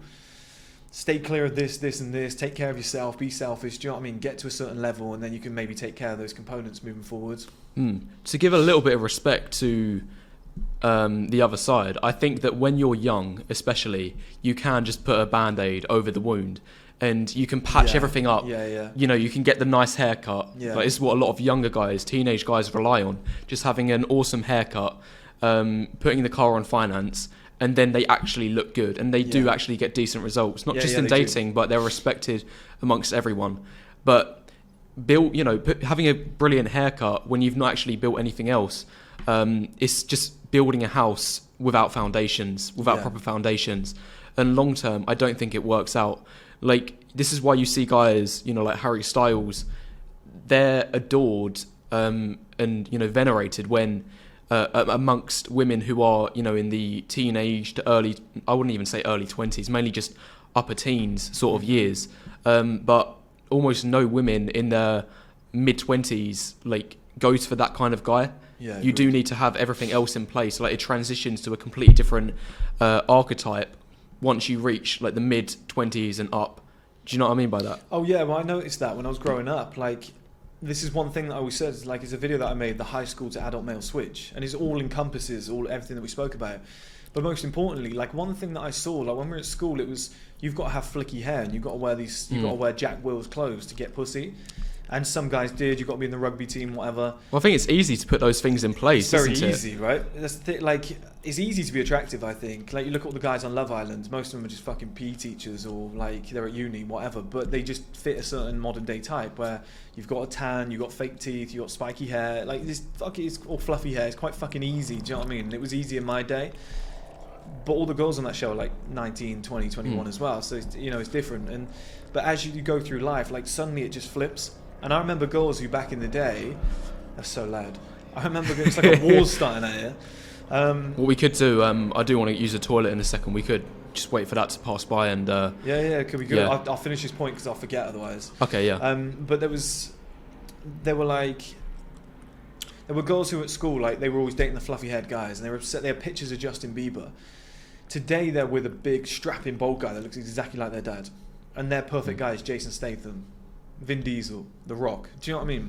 Well, And it's Vin just Diesel like, is a bit of a change? controversial example. I think he's kind of gone downhill recently. He's in his 50s though, isn't he? No, but doesn't his face look all puffy? Like, I'm not sure if he's in his prime anymore. He's probably done so many steroid cycles because he was on a lot of them that he probably can't keep up with it anymore. He's probably messed his body up. But he was always a really ugly guy. Like, if you ever looked at him, he was really ugly. He just had a deep voice and he was muscular. He was masculine. Like, he really tapped into that. He's not a tall guy either, contrary to belief. He wears like 6-inch platform boots, which is, quite a strange thing to do, but I guess it matches his job.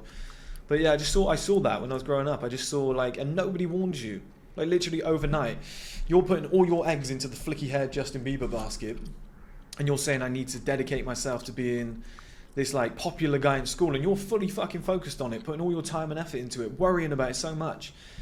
And then you get to like 23, 24, 25, and it's just like, I don't like guys like that anymore.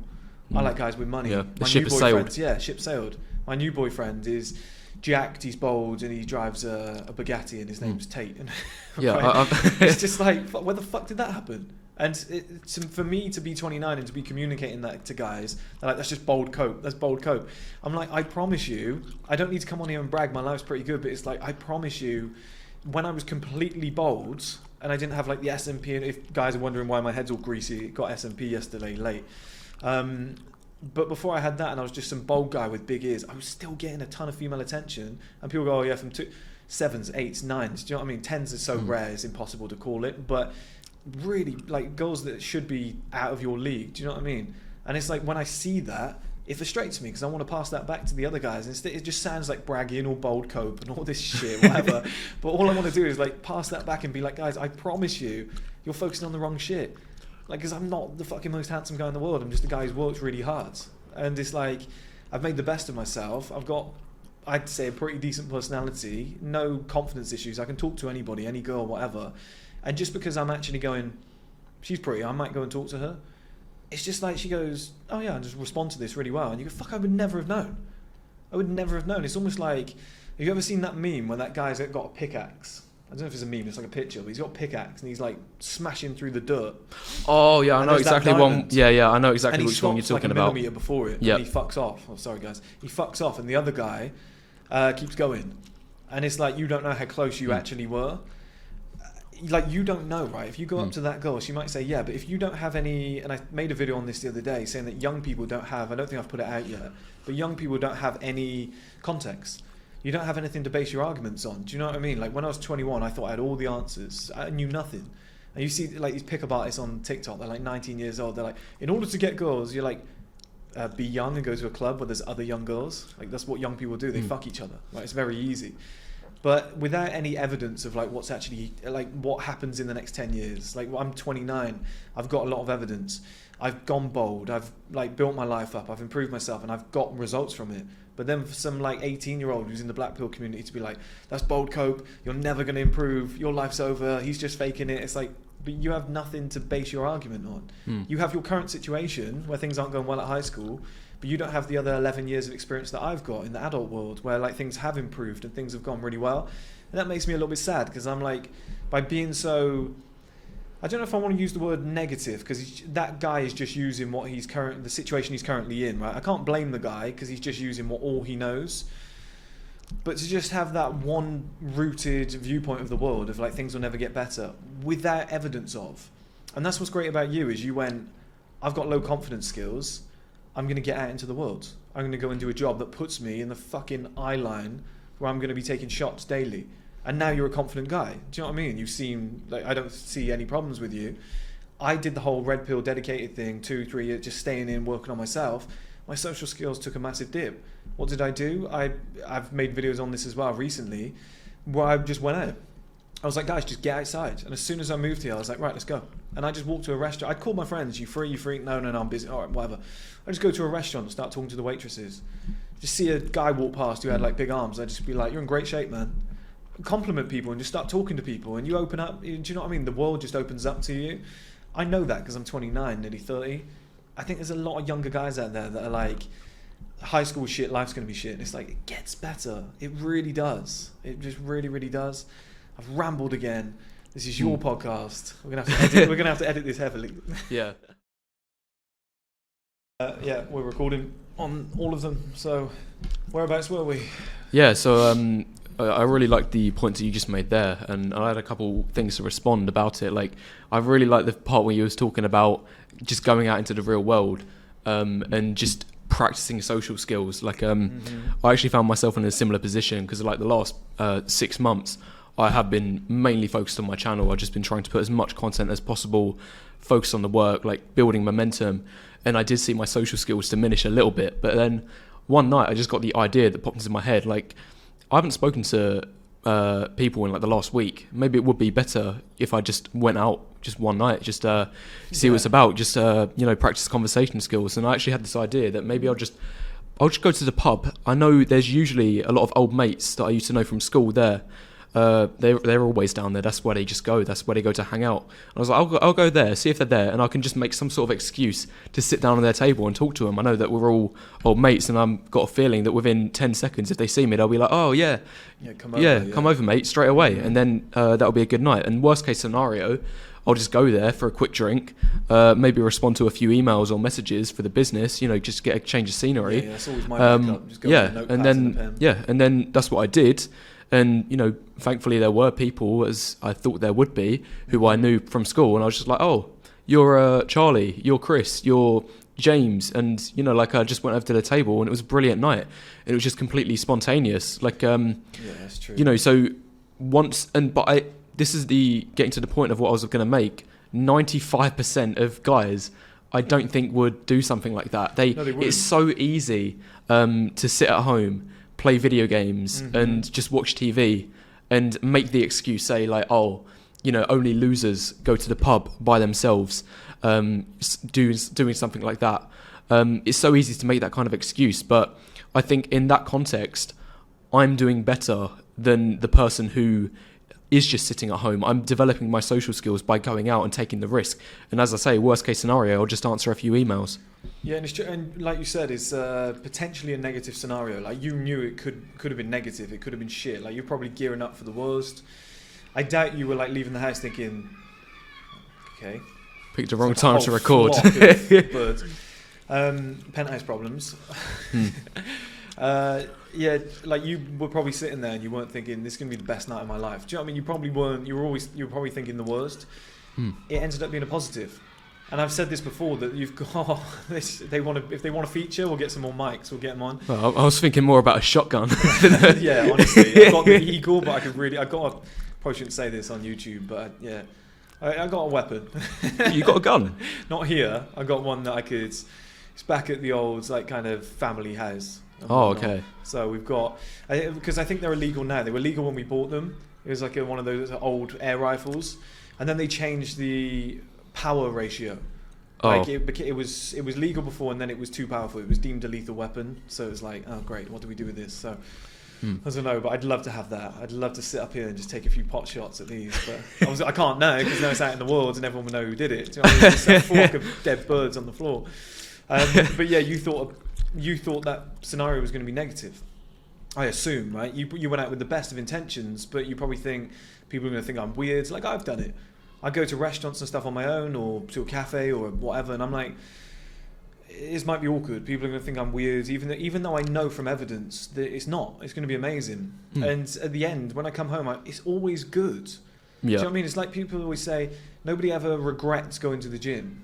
Unless, obviously, you got injured, right? But it's very rare. But nobody ever regrets, like, oh, I wish I didn't go for that run. I feel like shit now. On the topic of running and going to the gym, like, I think it's always puzzled me why it's widely agreed it's acceptable to go to do these two activities by yourself. You can go to the gym on your own, and you can go for a run by your own. But God forbid, going to the cinema by your own, going to a restaurant by your own, going to the pub. Can't have sex on your own, though. I'll give that one. You should be. Yeah, unless you got extremely good flexibility. Who was it? Was it Marilyn Manson? They said he got ribs removed so he could suck his own dick. Oh, that's dedication. That's dedication. Fair play. Anyway, back to the. Is that on topic or? Mate, we're not on YouTube. This is supposed to be something else. They love me. Yeah. They would have banned me by now. Yeah. But anyway, just going back to what I was saying, like, it's always puzzled me why it's okay to do certain activities by yourself, but do other things like, it's not okay to, take a risk as I did to the pub, by yourself and just sit by your own. People might be overlooking you and thinking like, oh, why is that person sitting by himself, like just on his phone? Has he got nothing better to do? Is he just a daytime drinker? Is he, just drinking away his sorrows? But no, like I actually had one of the best nights of my life doing that, and the risks end up paying off. Do you know what's interesting on that point as well is I'd go to the gym on my own, record footage for this channel, whatever, and I was like, everyone's going to think, what a weirdo, who the fuck does he think he is? And then people come up to you and go, what do you do, mate? I wish I had your confidence. And you're like, wait, so everything that I thought was negative is now positive, right? And then I go to restaurants, like I said, on my own with a notepad and pen and whatever, and people are just looking at you and you're like, oh God, everyone thinks I'm a fucking weirdo or an egotistical writer who just wanted to be seen like doing some work. And people come up to you and they're like, can I just ask, what are you doing? It looks really interesting. What are you working on? Oh my God, that's amazing. And you're like, fuck, like what's going on in here is completely different to what's going on out there. Completely different. And we said earlier that a lot of guys are delusional to their level. A lot of guys think they're like, I'm a 7 out of 10. In reality, they're a 3. Well, I think there's a lot of delusion as well into like what other people perceive you as. Like everyone's going to think I'm a weirdo. Everyone thinks I'm this. It's like they don't. Actually, like what you think is a negative, people see as a positive. Oh, everyone's going to think I'm a weirdo filming my gym footage. Am I really big enough? And then somebody comes over and goes, wish I had your confidence. And you're like, yeah. Like, what the fuck am I sat at home for, playing video games or watching porn or like, oh, my life's not good. It's like, when you get out there, you just don't know. Well, it's so easy to hide in your shell, and it takes guts to go out and take the risk, take the gamble. And I'm sure, you'll agree with me this because we're both in the same industry. But I feel that when I've been creating content online, it has really like toughened me up. Like I just zone out from everyone else's opinion. So I don't care what people say in the comments. Yeah, like I get. Sorry. What's your worst comment? My worst comment. I don't know. As I say, I've been able to zone out. I don't even pay attention to anymore. But every single day, I know that I'm getting hate. People are saying, oh, this guy. They make up whatever remarks you want, and I've heard it. I've probably heard it before, but. This is why I'm making the point that it's been so great to make content, and I'm sure you will agree that it does just allow you to have this shield permanently in front of you, and you do not give a damn about what other people think or say about you. It's just it really thickens your skin. And also, like, that's the other thing about putting points on the board as well. Like, if I'm sat at a restaurant making notes, whatnot, and somebody comes over, like maybe they think you're weird or they're like, what are you doing? Well, my response is, I'm working on my streaming platform. Do you know what I mean? Or I'm writing down products for my business. Oh, what does your business do? Or I'm writing down notes for the podcast today, which I didn't, apologies. But if I did, you know what I mean? I did it for a previous podcast when I had more time. Somebody asked me what you're doing on notes for a podcast. Oh, what for? My YouTube channel. Oh, how many followers you got? And then you say, and they're like, oh my God. So it's like, once you put points on the board, something that used to be fearful is now a positive. It's a strength of yours. It's quality that people will like. If I had 500 YouTube subscribers and I was sat at a restaurant and I was writing notes and somebody's, what you doing? Oh, I'm making notes for my YouTube, 500 subs. They'd be like, it's a different reaction. Do you know what I mean? Oh, 112,000. Then they're going to be a bit more like, oh wow. And it's like, it's the same thing. It just gets perceived differently. Now, the point I'm making is the only reason I got to that point is by doing it in the early days anyway. Going to restaurants with 500 subscribers and making notes. Oh, what video am I going to do? And getting yourself out there. Do you see what I mean? So it's like, now that everything's come together and I've got the back in, and I'm at the restaurant making, I'm the full, well, it sounds egotistical, but I am the full package now. Where if somebody does quiz you on it, you go, yeah, but I'm successful. Like, they could come over and go, weirdo, why are you working on that? And I'd be like, because I get paid a fuck ton of money and I've built a whole life off the back of it. Like, why am I even describing it to you anyway? Fuck off. Do you know what I mean? And that's where real confidence comes from, I think.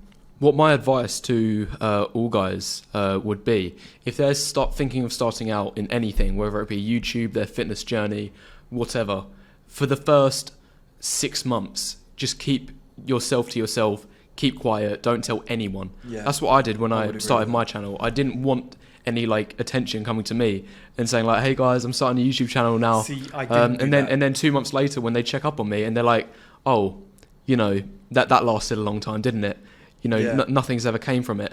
So I just kept myself to myself, and this gives me a massive advantage because I'm I don't care if my video gets 10 views, 5 views, 500,000 views. Yeah. It makes no difference because I'm just putting out content for the sake of it. Yeah. And if you're a guy who, you know, is just starting out going to the gym and you've got no base, let's say you're either extremely overweight or you're going for the first time, you've got no muscle, you're just a skinny guy. If you just don't make it public, if you keep it to yourself, then you're going and you're not even going to care what anyone else thinks. It's not going to make a difference. Yeah, because you've got no expectations to live up to. I found that. They said this before, that if you say what you're going to do before you're going to do it, you get a sense of accomplishment prior. If you say, I'm going to join the gym next week, and people go, oh, well done, good for you. You feel like you've already done it, so you're less likely to do it. Sorry to interrupt, but I just want to make something that we've all seen it before. Every single year in January, the gym's packed, completely rammed with people with these bright ideas, New Year's resolutions, saying, oh, I'm going to start the gym this year, I'm going to take it seriously. And they've advertised it all over Instagram, Facebook, and everyone's blowing smoke up them, you know, giving them the clap. But I'm just thinking, they haven't actually achieved anything yet. All they've done is said that they're going to do it. And we all know, get into February, gyms exactly back how they were, empty. It's a massive fucking trigger point of mine, right? The guy who stayed in shape all his life, nobody says well done. Nobody gives him credit. Like, I've stayed in shape pretty much my whole life. Like, I've not looked like this my whole life, but I've always been in the gym. Like, during COVID, I was still training. I looked my worst, but I'm still training, doing stuff. I've probably had a six-pack for at least 14 of the years that I've been alive out of like 29, right? I've never been above 22% body fat, even on a bulk or whatnot, like something around that range. But yet somebody gets obese, loses weight, and it's, well done, you're amazing, you're an inspiration. It's like, no, the inspiration is the guy who never falters. Not once. Diet, perfection since day one. Oh, that's because he had a head start and good genetics. It's like, no, do you know how hard that is to do day after day? That doesn't get celebrated in our society. Everyone loves a comeback story. When I'm watching, like, Rocky, everyone's like, come on, Rocky. I'm like, go on, drag off, knock him out. I like the beast. I like the guy who's like supposed to win. I'm like, he's the monster. He's been trained all his life. He never slipped up. Dragov's mentality is solid. Whereas Rocky's like, I'm scared. No, fuck that guy. Well, the culture today is kind of, you know, people do learn the world through watching movies and, Which watching is a whole nother podcast. And watching, people on Instagram going from nothing to a millionaire, or going from obese to extremely jacked. Like, they're the people that are, celebrated on social media. I was going to make another point, but it's just disappeared from my mind for 2 seconds. It's constant. Yeah. Do you ever do the thing where you like get into bed and you come up with an amazing idea, but you're tired? Yeah. You're like, do I go and grab my phone? It's such a good idea. There's no way I'm forgetting this. Oh, I remember what I was going to say now. Yeah. No, my honest to God, my favourite video that you've ever uploaded was the one where you just went ham on guys who go to university and delude themselves into thinking that they're actually, accomplishing something that's a big deal, even when they haven't worked a day in their life. Parents are paying the bills. Yeah, the parents are paying for everything, and it's not even like, just the education. Half the money goes on extremely drunk nights out, things that aren't, contributing to their health. 3-4 years to pass. It's not easy. I'm not saying I could do it, but you've got 3-4 years to pass something that could take a year. Let's be honest. If you really I've been to university for the last year. Knowing what you know now from university, and knowing what you know from how hard you've had to work on YouTube and like an actual day-to-day business and 9-to-5 jobs, you look back at uni and you go, I could have done that in 4 or 5 months. Easy. I look back at my old college courses, which I finished earlier than I was supposed to. And I'm like, if I wasn't chasing women and going out and getting drunk, I could have got that done on the first Tuesday. It was that easy. Knowing what I know now and who I am now, if I went back to college and did my business degree, if the teacher let me, I could finish it in a month. Easily. And I was there 2 years. And I just know for a fact I could have done that in 2 months with flying colours if the teacher had let me. And it's just like we get celebrated. It's like, sorry to take your point further, but you know what I mean? But we get celebrated for doing things that are expected. Oh, I'm going to go travelling after I finished uni. Who's paying? Parents. Okay, that kid, like those parents have given that kid $5,000. Oh, I'm going to Thailand to find myself. Right? And it's like, fair enough, but you're still not in the real world yet. You've not learned anything. So you've done this education thing, and everyone's told you you're a superstar and you get straight A's and you're going to have a great life and you're going to be amazing. You then go to uni and everyone tells you the same fucking thing.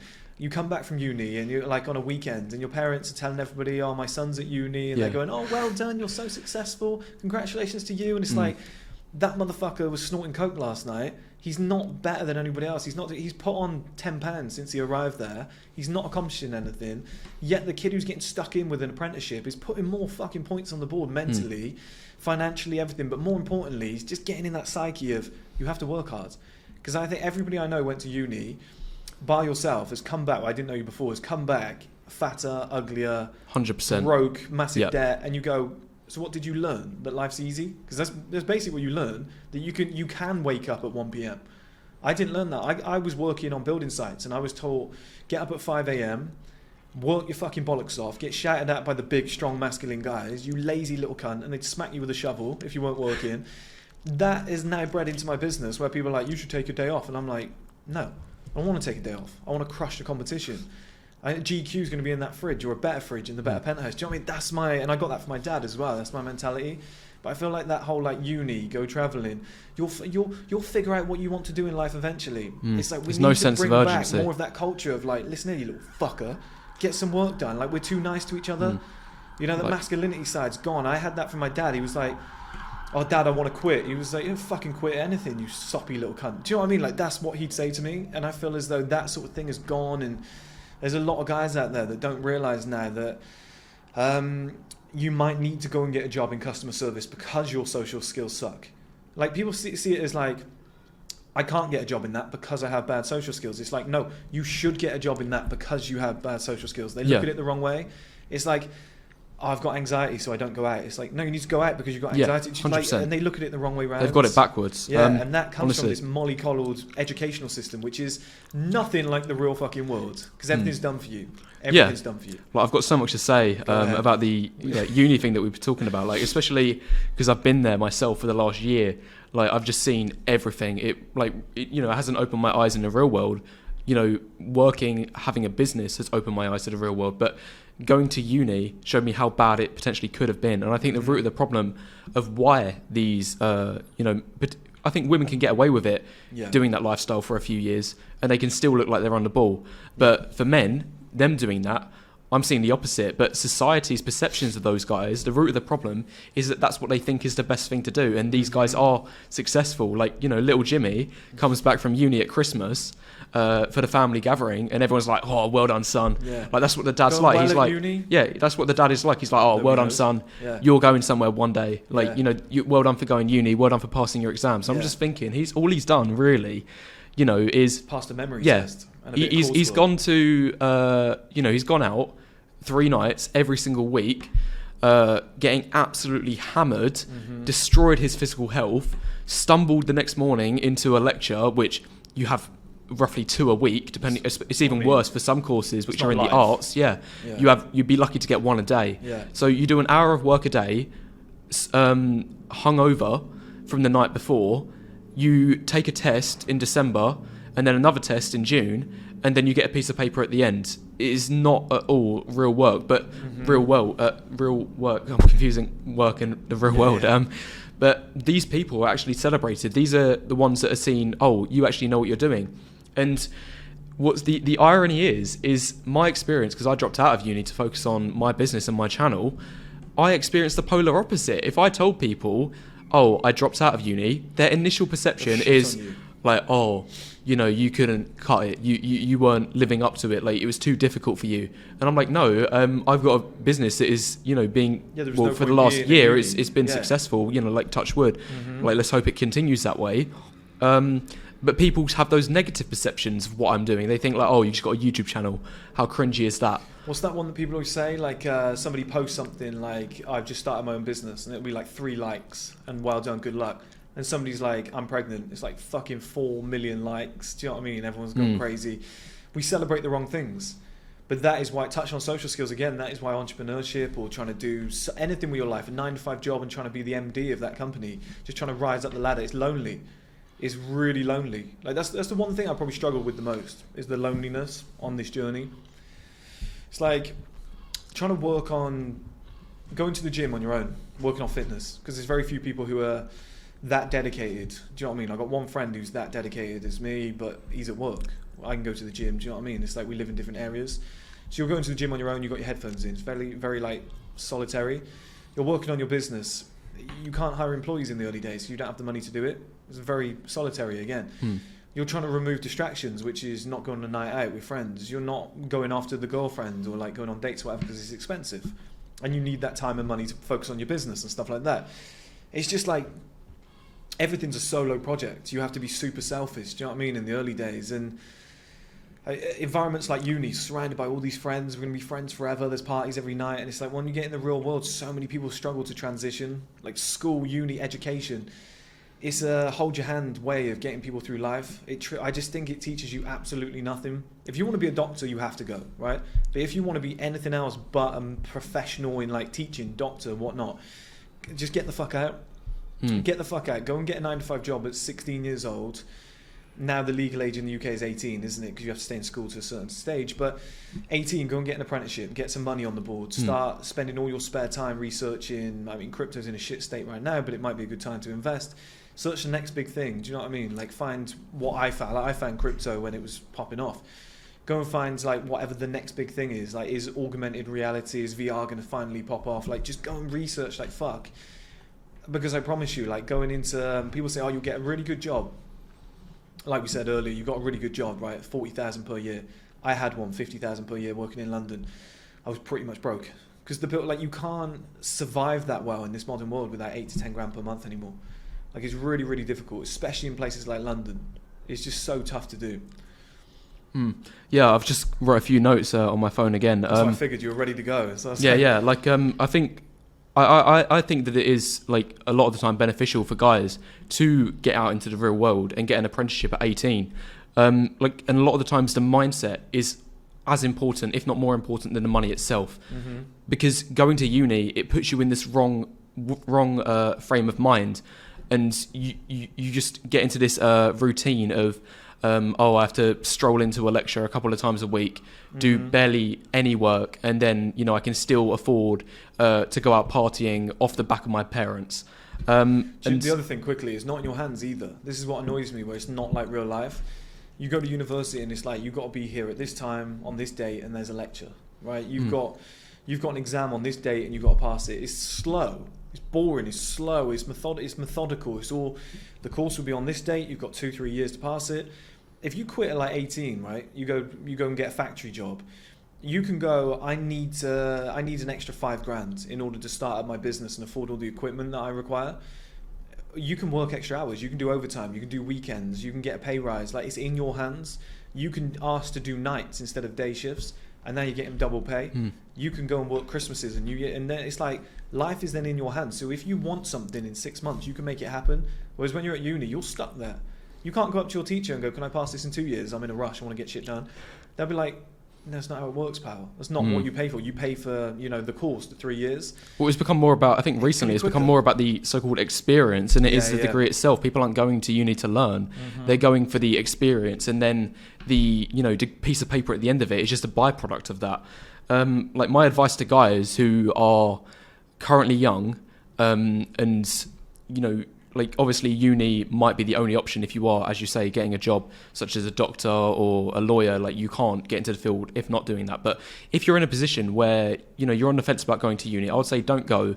Get an apprenticeship, get a real world job, start getting the money coming in, and at the same time you should be starting a side hustle. I think that the best way to start a business today is have it start as your side hustle. Just put in the hours, even if you're earning zero money. I didn't earn a single penny from my channel for the first 6 months. I was just doing it as a side hustle. I had my job, which I did, the hours that I needed to do during the week, and then any time that I wasn't doing that, thankfully it was like during lockdown, so I didn't have other priorities at that point. But then I was just investing into my YouTube channel, and then eventually, if your side hustle does take off, you can transition it into your real job. It's completely risk-free. At worst case scenario, you're going to lose, a few weekday nights for 6 months because it didn't take off like you anticipated it would. But you're not going to lose any like lost income because you're still working a real job during that time as well. And you're not going to fall behind, which is exactly, the biggest component. And one thing that I know, because I'm nearly 30 and I've worked multiple jobs, rising up in the workplace, as long as you've got 4 brain cells, is very easy. All you got to do is just work more hours than everyone else, right? You get there at 6-7 a.m. and you show the boss you're dedicated. If you're first to arrive, last to leave, 5 years you'll be set.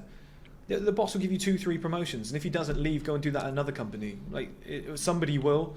Like every company I've ever been at, if you're properly invested and you put in enough time and hours, right, they'll notice. But number two, if you put, you know what it's like, if you put enough time or investment into anything mentally, you start getting really good at it. Like you start figuring out the company and what the company requires and what the, you know, and you start finding problems and go, we could solve that, we could fix that, why don't we do it this way? And you start having decent suggestions where the boss goes, fuck, Chris is an asset to the company.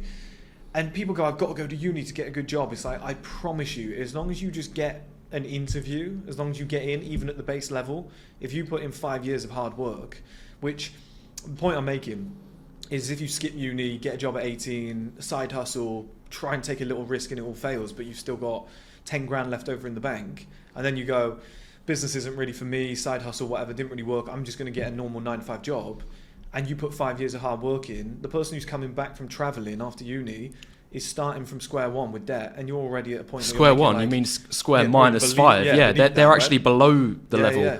Like, I know that uni debt isn't really, uni debt in the UK isn't really an issue, like, because it gets wiped off after 30 years. But I know in other countries, I believe America, that you can actually be like engulfed in debt, and it does actually have a massive effect on your life and your future, because I don't think that you can write it off after 30 years. I think that it stays with you forever.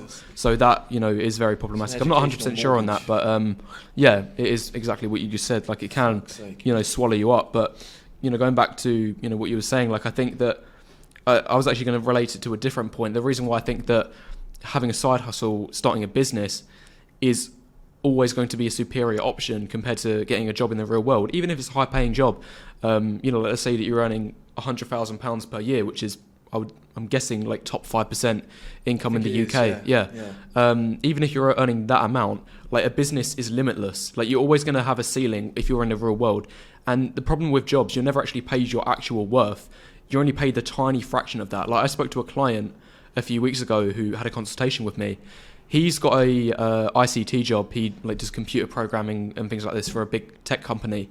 And he said in 1 year, with the way that he worked out a more efficient way of doing a certain process in the company, he saved them $500,000. And got how much? And you might, this is what I was about to answer. Like, you might think, oh, if he saved the company that amount of money, he must have got paid $450,000, and then the company takes the $50,000 for themselves. No, not even close. I think they give him. I think they give him a $5,000 bonus at least, or something, and just say thanks for that, mate. At least. Right. I'm not 100% sure. I didn't ask him that question, but what he was paid, he was somewhere in the 6 figures range. He didn't specify the exact amount, but he said 6 figures, so I'm guessing in the low 100s. And you think that all of the extra work that he put in, you know, wasn't even really like a point. If he had his own business and he worked out that way of producing or saving 500,000, he gets to keep every single penny of that, or at least the vast majority after tax has been paid. But even the final nail in the coffin that I want to make about this point is that for this guy, even though he's earning 100,000 a year in this tech job, half of it goes to the tax man anyway. So he's going to end up losing, like it's a double whammy. The business will take his money, and then the tax man will take a lot more of his money as well. It's always going to be slow money having a real world job. Like, even if you're earning 100,000 a year, you're going to have to work minimum 5, 10, if not 15 years in order to get to a point where you've built a decent level of assets. It's just always going to be slow money. But, you know, I remember you saying in your previous video, you're very transparent about this. You're earning as much as that guy in 2 months, not 12 months. You know, and arguably he's putting in more hours, more work. He's got more skills than you. You know, he's put in a lot more time to like develop the research and, you know, learn about how to program. Like, he's put in a lot more time, but he's not paid anywhere near as much as you have, because you've got your own business and it's a lot more scalable. It's limitless. Do you know a big part of that as well is he only earns for 8 hours per day, 5 days per week, whereas I'm earning 24 hours per day. So 3 times more in a day earning hours, and then 2 extra days per week I'm making money. So our per hour rate could be different. He could be earning more than me per hour, but I'm earning for like 4 times the amount of time he is every single week. So it's like, while he's sleeping, for those 8 hours I've made the same amount of money. Passive income. But I think that's what most guys should strive for. Like, every single time you upload a video, I upload a video, that's gonna generate income for years to come, as long as, you know, we don't get demonetized or the channel gets shut down or whatever. There's Like, old videos that people are like, oh, I bought your book because of a video that you made 2 years ago. And it's Yeah. like, yeah, that's out in the world. It's a revenue stream. It's a channel back to you. Do you know what I mean? It's like veins and fucking archery. and worst case scenario, you know, obviously I have dropped out of uni. If my channel does disappear tomorrow for whatever reason, if I say the wrong thing, worst case scenario, I can just sign back up at uni, go to the exact same place, and all I've done in that time is lost 2 years. In fact, I've not even lost 2 years, because during that time I've still been making money, and I've, you know, in essence been working for that time anyway, but because I've been focused on my channel. You should transition now. And like YouTube don't. I always say this about YouTube. I say don't rely on YouTube, and I say it on YouTube, and they're like, I don't think they care. I don't rely on YouTube for my money, for my income. YouTube's my big audience, but I'm putting all my products on Amazon very soon. I'm building my own streaming platform. Tomorrow, if I cancelled YouTube tomorrow and I put all of my products on Amazon, I'd probably make more in 6 months than I would do on YouTube.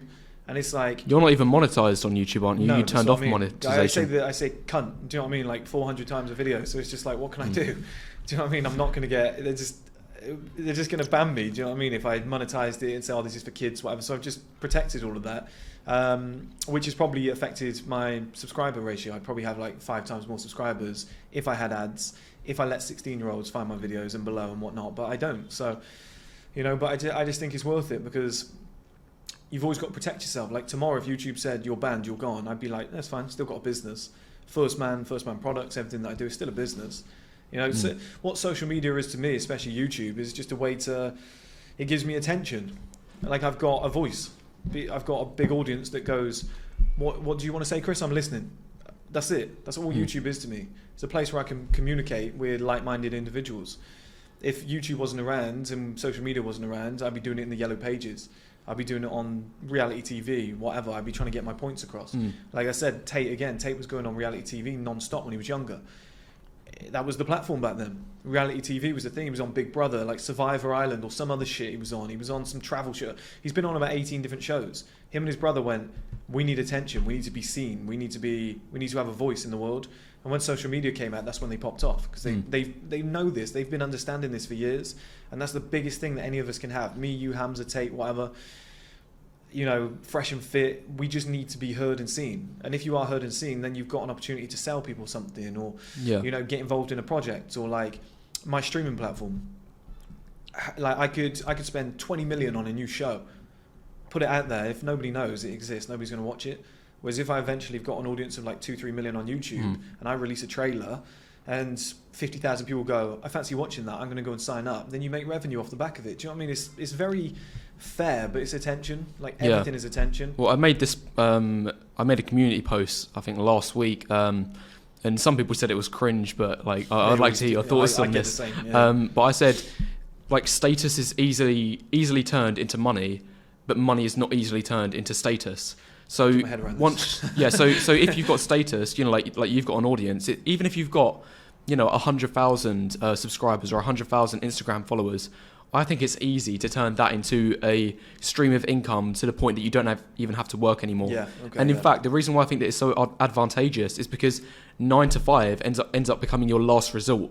Not your first result. That's what most people are relying on. So we're fortunate in this position now where even in the worst case scenario, we had the rug swept from beneath us. All we'd have to do, you know, worst case, is go back to the office and, you know, work a 9 to 5, have the money rolling in this way. But just to go back to what I was originally saying about status can easily be turned into money, but not the other way around. Like, if you've got lots of money, let's say if you win the lottery tomorrow, you're sitting on a huge pile of cash, but what are some easy ways that you can buy status? I don't think it really works that way. You're just seen as a rich guy. Not if you don't know what you're doing.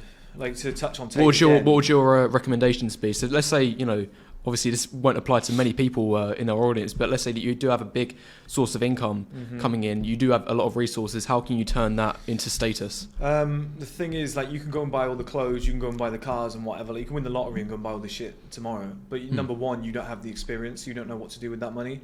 So you are just like a kid in a candy shop. So it's hollow. You don't have that backing. Like, people will figure you out. And like I said, to touch on Tate again, he made that video before where he was like, you're a millionaire with a Lamborghini, but you're a geek.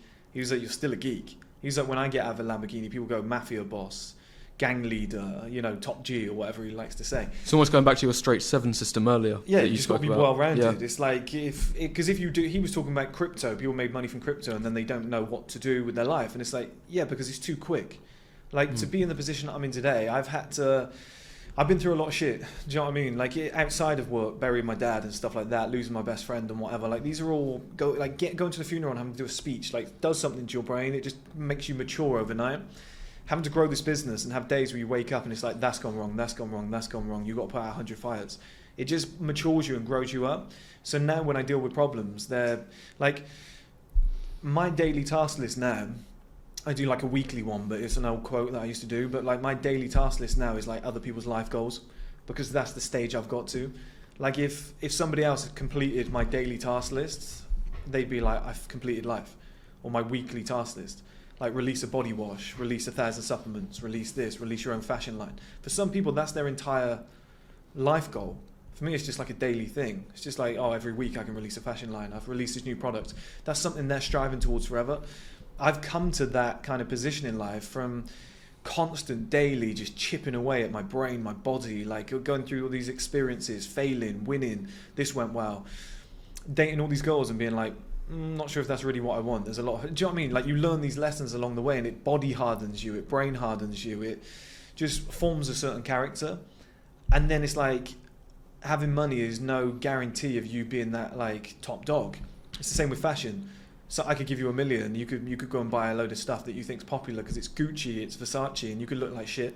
Whereas there's some guys out there that can have a budget of £1,000 and look like a fucking $1 million because they just know skin tone. What shape am I in? What structure do I need? What matches my body shape? What not? Some guys are just amazing at that shit. And it's the same with money. It's the same with like life setup is a skill. Life setup is 100% a skill. There's a lot of guys out there with money. There's not many guys with good life setup. I've said this a million times. Like I genuinely think I need to write a book on life setup because I genuinely think I've got a really good skill with life setup. Like I said earlier, some guys are working hard, but they're working on the wrong things. It's like if I said to you, run to London, and you started running that way, and London's that way. You could run as hard as you want, as fast as you want. You've still got to come back the other way, double, because you're like, fuck, I messed up. And a lot of guys are doing that because they don't know what to do. Like a lot of guys aren't educated in like how to spend money. How many guys go to the gym for 10 years and look the same at the end of it? Because they don't know what to do. They're not educated in those areas. And it's the same to answer your question off the back of that. If you want to achieve status, you can go and buy all the fancy shit. You're still that guy. Do you know what I mean? You're still the same here. You're still the same. You can get on steroids. You're still a weak-minded guy. Do you see, like, it doesn't make you tough because if we have a fight, you're going to quit first because you're stronger, but I know you're weak-minded because you always were before. If that guy was before, do you know what I mean? It's the same thing. And if some guy was afraid to speak to women before, and now somebody just gives him $1 million, and it's like now he's going to build all the life setup and get all the toys. Might have a short-term confidence boost, but he hasn't built himself to become that guy. Like if he had made $1 million, fair and square, imagine the experiences he would have been through to become that individual, to make $1 million. That is what gets him the pussy. Well, just look at how many people win the lottery, and then 6 weeks later, they actually envision it as a bad thing. They think it was the worst thing that ever happened to them. Seen all these it's because stories, it's just too much of a shock to their body, and they've not earned the success. They've just been handed it like their whole life. Too overnight. Yeah, it's overnight, and they've no. I think it is overnight, but I think the bigger point is that they haven't worked for it. So it's completely different, like the mental mindset that you go through when there's a huge difference between earning £1 million and getting handed £1 million, even though the outcome is the exact same.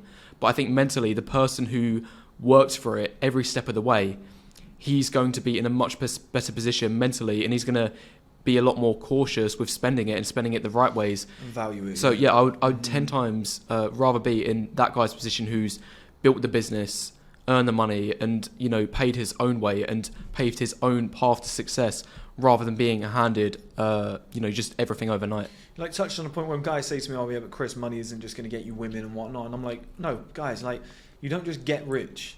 You have to be focused, disciplined. You have to make sacrifices, take risks. You have to probably have some level of like high testosterone, whatever, to try and make that happen. You have to be creative, come up with a good idea, you know. Everybody's calling you, hey, there's loads of pussy at this party, we can all get drunk, and you're like, no, I'm going to stay in. You're going to have to make sacrifices and lose friends along the way and whatnot. Probably going to have some level of articulation, whether it's with a bank manager, business to business, business to customers, what I do, where I do videos online.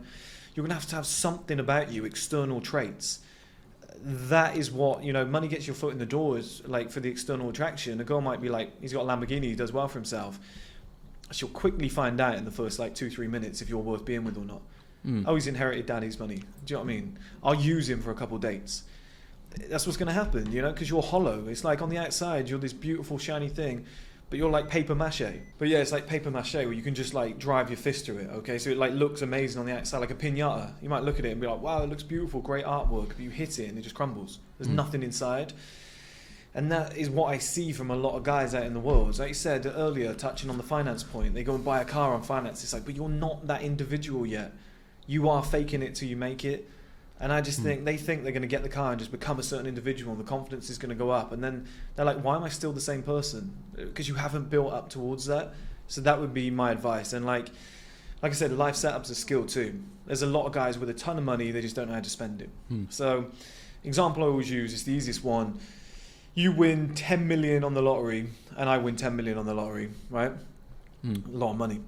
You go and buy a manor house, Victorian manor house in the country, 18 bedrooms, you're showing off to everybody, look at it, but it's old, it's cold, it's boring, it's out in the middle of nowhere, nobody can travel to it, nobody can get to it, it's shit, right? And it's like, I've got this big, old, cold house that nobody can get to, I'm not happy, I'm depressed, money didn't make me happy. Of course it fucking didn't, right? Well, look at the guy who, created Minecraft. He sold Minecraft for like, how much? Like $10 billion or something. And then he came out 2 years later and he said, oh, I'm depressed. He's fat as fuck as well, right? Yeah, so he's in terms of, you know, relating it to your straight 7 system, like, yes, money, 10 out of 10. He's got all of it in the world. You know, he's in the top 0.001% or whatever in terms of wealth. But as for his physique, as for his actual happiness, I don't know about his love life, but I can't imagine it would, you know, be much like different. Shit, yeah, it's like he's not ticking. He's not ticking the boxes across the board. Like, you know, on paper, if he's got all of the money in the world, like this is what I think about money. That it can be very powerful if you use it the right way, but you need to invest it the right way. Like money gives you options, and options give you freedom. So if you've got a lot of money, if you're in his position, there should be no excuse for why you shouldn't be able to reach the top in all other areas, because he would never have to work. He can invest all of his other time into improving his appearance first and foremost. Personal trainer, dietitian, chef. Easily, yeah. So easy. Yeah, and he can spend a lot more time, you know, increasing other areas of his life as well, leveling up his social skills. And he could, you know, hire, even if he needs to just outsource everything, even if he has zero clue about fashion or, you know, getting the right facial treatment or whatever, he can just hire somebody to do all the research for him. He can outsource all of these different things. But if you don't, the point is that he could have all of this money, but if he doesn't utilize it correctly, then, you know, he may as well have, you know, none of it, like, because it's not going to help him. Agreed. I've always said, what's the point of being rich and fat? I don't see the point. It's like you've got all this money. You could be fucking title of the video, sorted, or the intro clip. But it's true. Like you've got all this money. You've got all this potential, and it's like because the money on its own is just money. It doesn't mean fuck all. It's what you do with it. Like I've always said, if I had 100 grand and somebody else had 100 million, I could build a better life than they could because I just know what to do with it, right? And because I know life setup, and it's just like if you've got all this money, all this potential, and you're fat and unhealthy, and your hormones are out of sync, and your dick doesn't work, it's like, what's the point in having the money? Give it to somebody else. Because you could have a beautiful 10 that goes, I like rich guys, right? Which isn't the ideal scenario. It's not what you want. She's a gold digger. You go to have sex with her, and you're like, oh, I'm out of breath. My dick doesn't work. It's like you literally have just gotten to a point that everybody wants to get to, where you've got money. It opens up your life to all these options, like you said, but then you're not free. You're a fat fuck, right? You've got no energy. You're just sat there with a limp dick, and you're because people say, oh, it's okay to be fat. And it's like, yeah, it's okay to be fat as a choice, whatever. But it's undeniable that if you're out of shape and you've got excess body fat, you're going to have lower testosterone. Once you go above 16%, your testosterone takes a dip. Hormones all out of sync. Your mood's going to change. If you've got low testosterone, you get a million other symptoms. I was going to make a video soon. 99% of men's problems could be solved by increasing their testosterone levels. And I truly believe it. If you just boost your testosterone levels up, if you felt depressed or sad or like, oh, my dick doesn't work or I can't really put on muscle, raise your testosterone levels naturally. You watch. You go up 200-300 nanograms per deciliter, which isn't easy to do, but it is easy to do if you've been living a normal life affected by the plastics and the water and the BPAs and all the other shit, and you're using fluoride toothpaste and all the SLS kind of body products and whatever that you're washing on yourself, then it's very easy to do. You're going to raise your testosterone a lot. And like people always think testosterone, muscles, it's like, no, it changes this, it changes your brain. Like you become more competitive, more ambitious. You become like more plates, more dates. Derek always said that effort feels good. Like when you got higher testosterone, like, oh, today's going to be a tough day. You're like, good, I'm going to enjoy that. And at the end of the day, you're like, I fucking accomplished something. That is why the Minecraft guy who could be worth 200 quadrillion, right? It doesn't matter because, let me guess, he sat inside a dark room with the curtains drawn, typing away, coding, oh, I'm not happy, I'm going to order a pizza because I'm sad. Let me guess, is that the scenario? Do you know what I mean? I don't know the guy, but based on his body shape and his career choice, that's probably what I'd expect. Now, if I were him, what I would have done along the way is kept up with my fitness. There's nothing wrong with being inside coding Minecraft. It's clearly made him successful. It was clearly a great idea. It's a passion project, whatever. Here's how you balance that. You go, okay, every morning I get up, I go to the gym. I go out for a walk when it's sunny. Do you know what I mean? I go and get some daylight. I'm going to eat clean, but I'm also going to do my day job. And then I'm going to make sure I have social interactions. Like you can go, I'm going to dedicate everything to this business for the next 5-10 years, whatever. Made him a billionaire. Okay, now change. Invite a language teacher over. You know, that's when you can do all the other little shit. But he still would have been in shape. He still would have been happy. His hormones would have been in sync and he would have had the money. It's like, why have one and not the other? Why not become that complete guy across the board? I would argue that guy would rather be worth 5 million but be happy and in shape and with a great social life than be worth, what is he worth, like probably 10 billion or something like that, but in the current situation he's in. And that's why I've always said, and somebody said to me the other day, this guy was always blue pill closet. I was like, oh, whatever, I don't identify as anything. But I've always said, like, I think I'm going to be a billionaire, right? If I really want to go for it. If I've got a stable family in place and whatnot, and I'm not distracted by like hoes and holidays and champagne, I could be a billionaire. Do I want to do that? I don't know. Like, do I want to make the conscious decision at some point to be like, I'm worth 50 million. I don't need to do anymore. Like, life's great. I've got every box ticked. What am I chasing there? Do you know what I mean? Like, this is great. This is everything I would ever want. Let me take the foot off the gas so that I don't die at 50, and let me take care of health and all the other aspects. Let me go, okay, I'm going to dedicate 4 hours a day to learning languages, cooking, like all the culture things that have a smaller impact, but they make me more well-rounded as a man.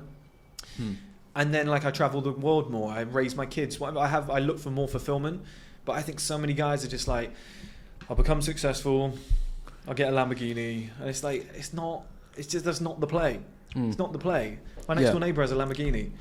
Gets up every morning, starts it up. It's the loudest fucking thing in the world. I'm sure he's just like, oh my God. And he sold his Huracan for a Urus. He's got the option to do that. He's rich. Do you know what I mean? But he's like, it's a 2-seater and I can't do the shopping. I can't get the golf clubs in the back. I can only ever have one passenger. And it's just like, there's a lot of shit that people think is amazing. It's like more inconvenient than what you think it is. Do you know what I mean? And you've got to, but in order to know that, you've got to do what he did, start a business. And like, he's been through some shit. I want to get him on the podcast soon. He's been through some shit with that business. I've been through some shit with my business. That's why we think differently. Do you know what I mean? Like, we know it doesn't work that way. It doesn't. And the Minecraft guy, like, he's probably been through some shit, but he was so isolated. It was all about him. He's just sat in his room. And I would put it down to, and a lot of people don't realize this, a lot of people who are like, I've got anxiety, I'm depressed, I'm whatever, they're massively egotistical. Because they're always like, everyone's looking, it's like, nobody's looking at you, fuckface. Of course they're not. You're not that famous, nobody is, nobody's looking at you. He's always like anxious and depressed, whatever, because his whole life has been about him. In his room, working on this thing, working on Minecraft, coding this. It's all about me, dark room, you know, my life, whatever.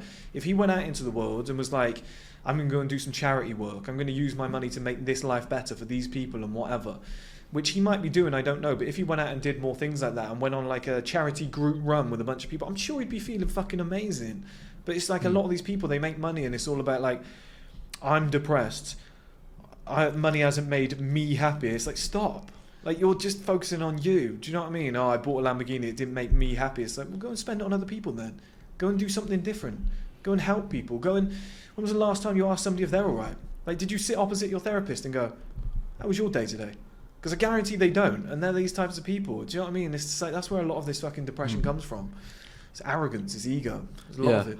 I originally had this down as a point of contention before this podcast, but I don't know if you changed your perspective on this certain issue, because all of what you just said there seems to go against of what you said in a couple of your videos, because I have watched a lot of your content, not just before this podcast, but even way before, like we was even arranging this. I'd watched quite a lot of your content, so I felt like I had quite a good idea of what you believe and what you believe the best path for young guys to take is. And correct me if I'm wrong, or maybe you just change your perspective. But you tell guys who are in their teens to 20s spend all of that time just focusing on two things: success and fitness. Yeah. Just neglect all of the other things in life. But that sounds a little bit different to what you've just said there. Yeah, but it's the foundation. No, but so what I originally had as a contention to that point. When I saw those videos, is like I think that there's actually 4 parts to life, not just those two. Those two are part of those 4 things, but then there's 2 more. So health, wealth, love, and happiness. And as I say, you might have changed your opinion on this subject, but I think that it's not great to tell guys, only focus on 2 of them for the first 15 years of adulthood, and then you start branching out in your 30s to the other 2 pillars, the love and the happiness parts as well. Like, why can't you have all 4? Well, see, why can't you have all 4? Is love and happiness you won't be able to get without health and wealth. Like, if you put the fitness in place and the wealth in place, love, happiness, whatever, it will come easier. As much as people are like, you can't buy love, you kind of can, because you can. Here's the thing: as much as I say it's not about the Lamborghinis, it's not about all that stuff. Once you put all that stuff in place, the life setup, you've got options. It makes your life easier. It's the mini male advantages. It's not what will make you happy, but a lot of guys are like, I want a solid woman in my life.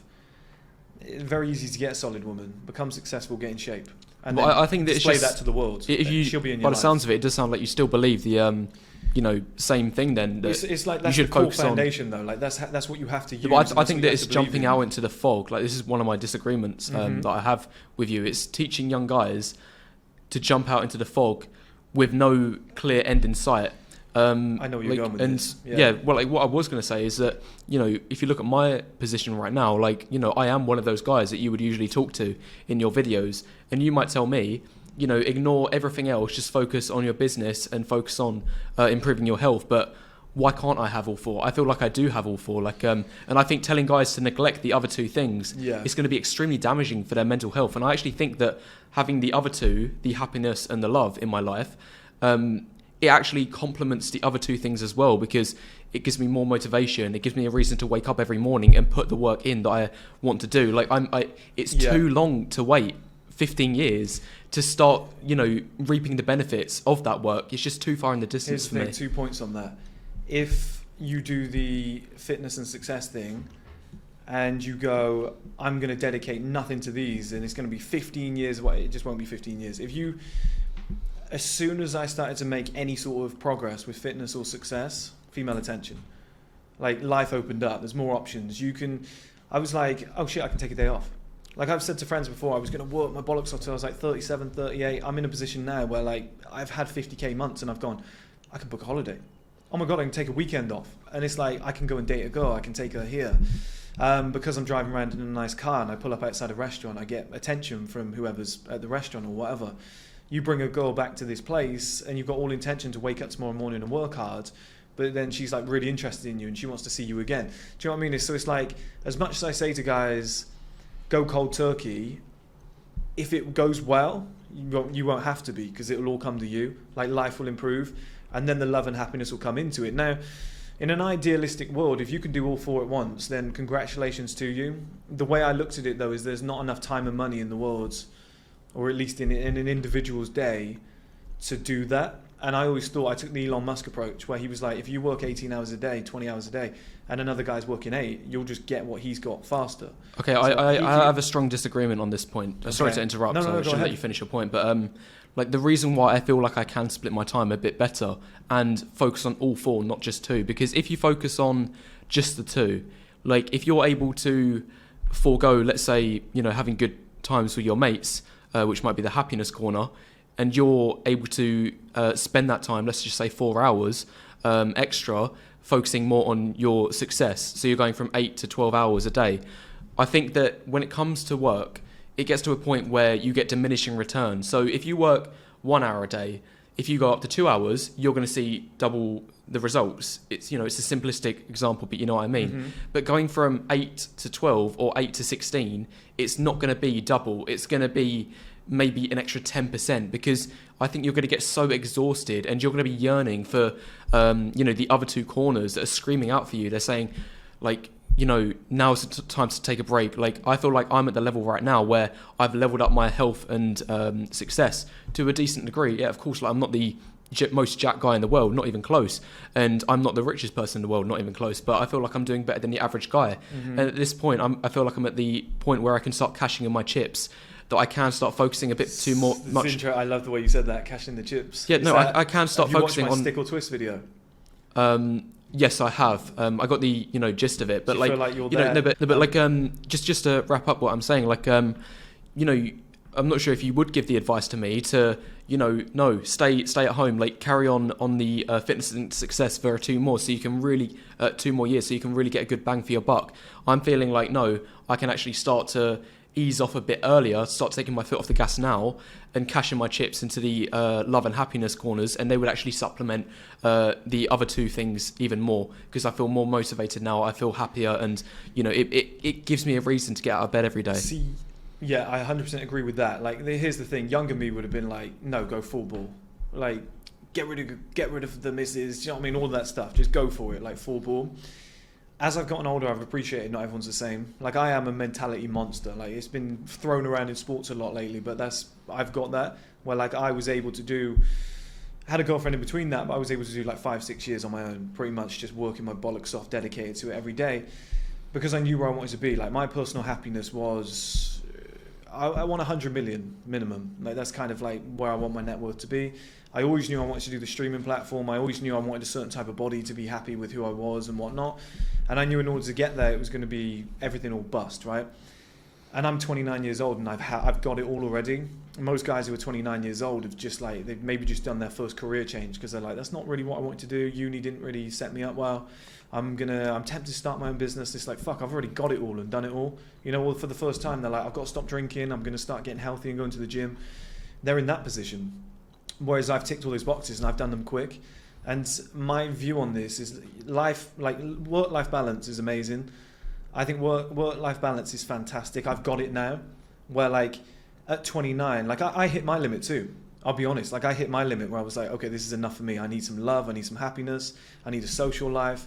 Because I was like, fuck. But I was able to do it for 10 years. And everyone's different. Like, if you want it now, then, like, you have to have some element of suffering, but don't make yourself unhappy. Do you know what I mean? So yeah, like, if guys are out there and they're like, but Chris, I'm happy with where my life's at. I've reached a limit. It's like, you don't have to do what I did. Not everybody can be worth 100 million, billion, whatever. If you want to get to a point where 5-10 grand a month is your limit, and you invest it into properties, whatever, and you retire and you've got a beautiful family, you fucking win. You've won at life. Do you know what I mean? So that's massively successful. But my viewpoint on it is work-life balance is the best way to do it, is to do all the success and fitness at the start, and then switch over, and the other half of your life is the good shit. Okay, I do disagree with you here. You've got the energy to do it. Yeah, I do disagree with you here. Yeah, I this is probably, like, the biggest point of contention that I have with you. Like, I think that you see the male advantage, you know, working hard at the start, and then cashing in your chips after 30. For most people, obviously, it might be different, like it is for yourself. Like, that is the pathway that you should take. But I have the opinion that it should be more of a last resort. Like, so for myself at the moment, I you know, have built up my health and wealth, you know, to, let's just say, a 5 or a 6 out of 10. You know, it's nothing extreme, but it's decent.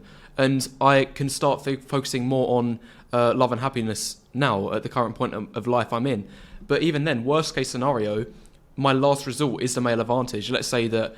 So my last resort is male advantage. So if, you know, I lose everything, if I split up with my girlfriend, if you know, I end up getting depressed or whatever, and, you know, like, I lose all my friends, then that's when I, you know, can start to reevaluate, and I'm like, okay, I'm going to focus on fitness and success for these next 5-10 years now, and then I'll be able to rely on male advantage.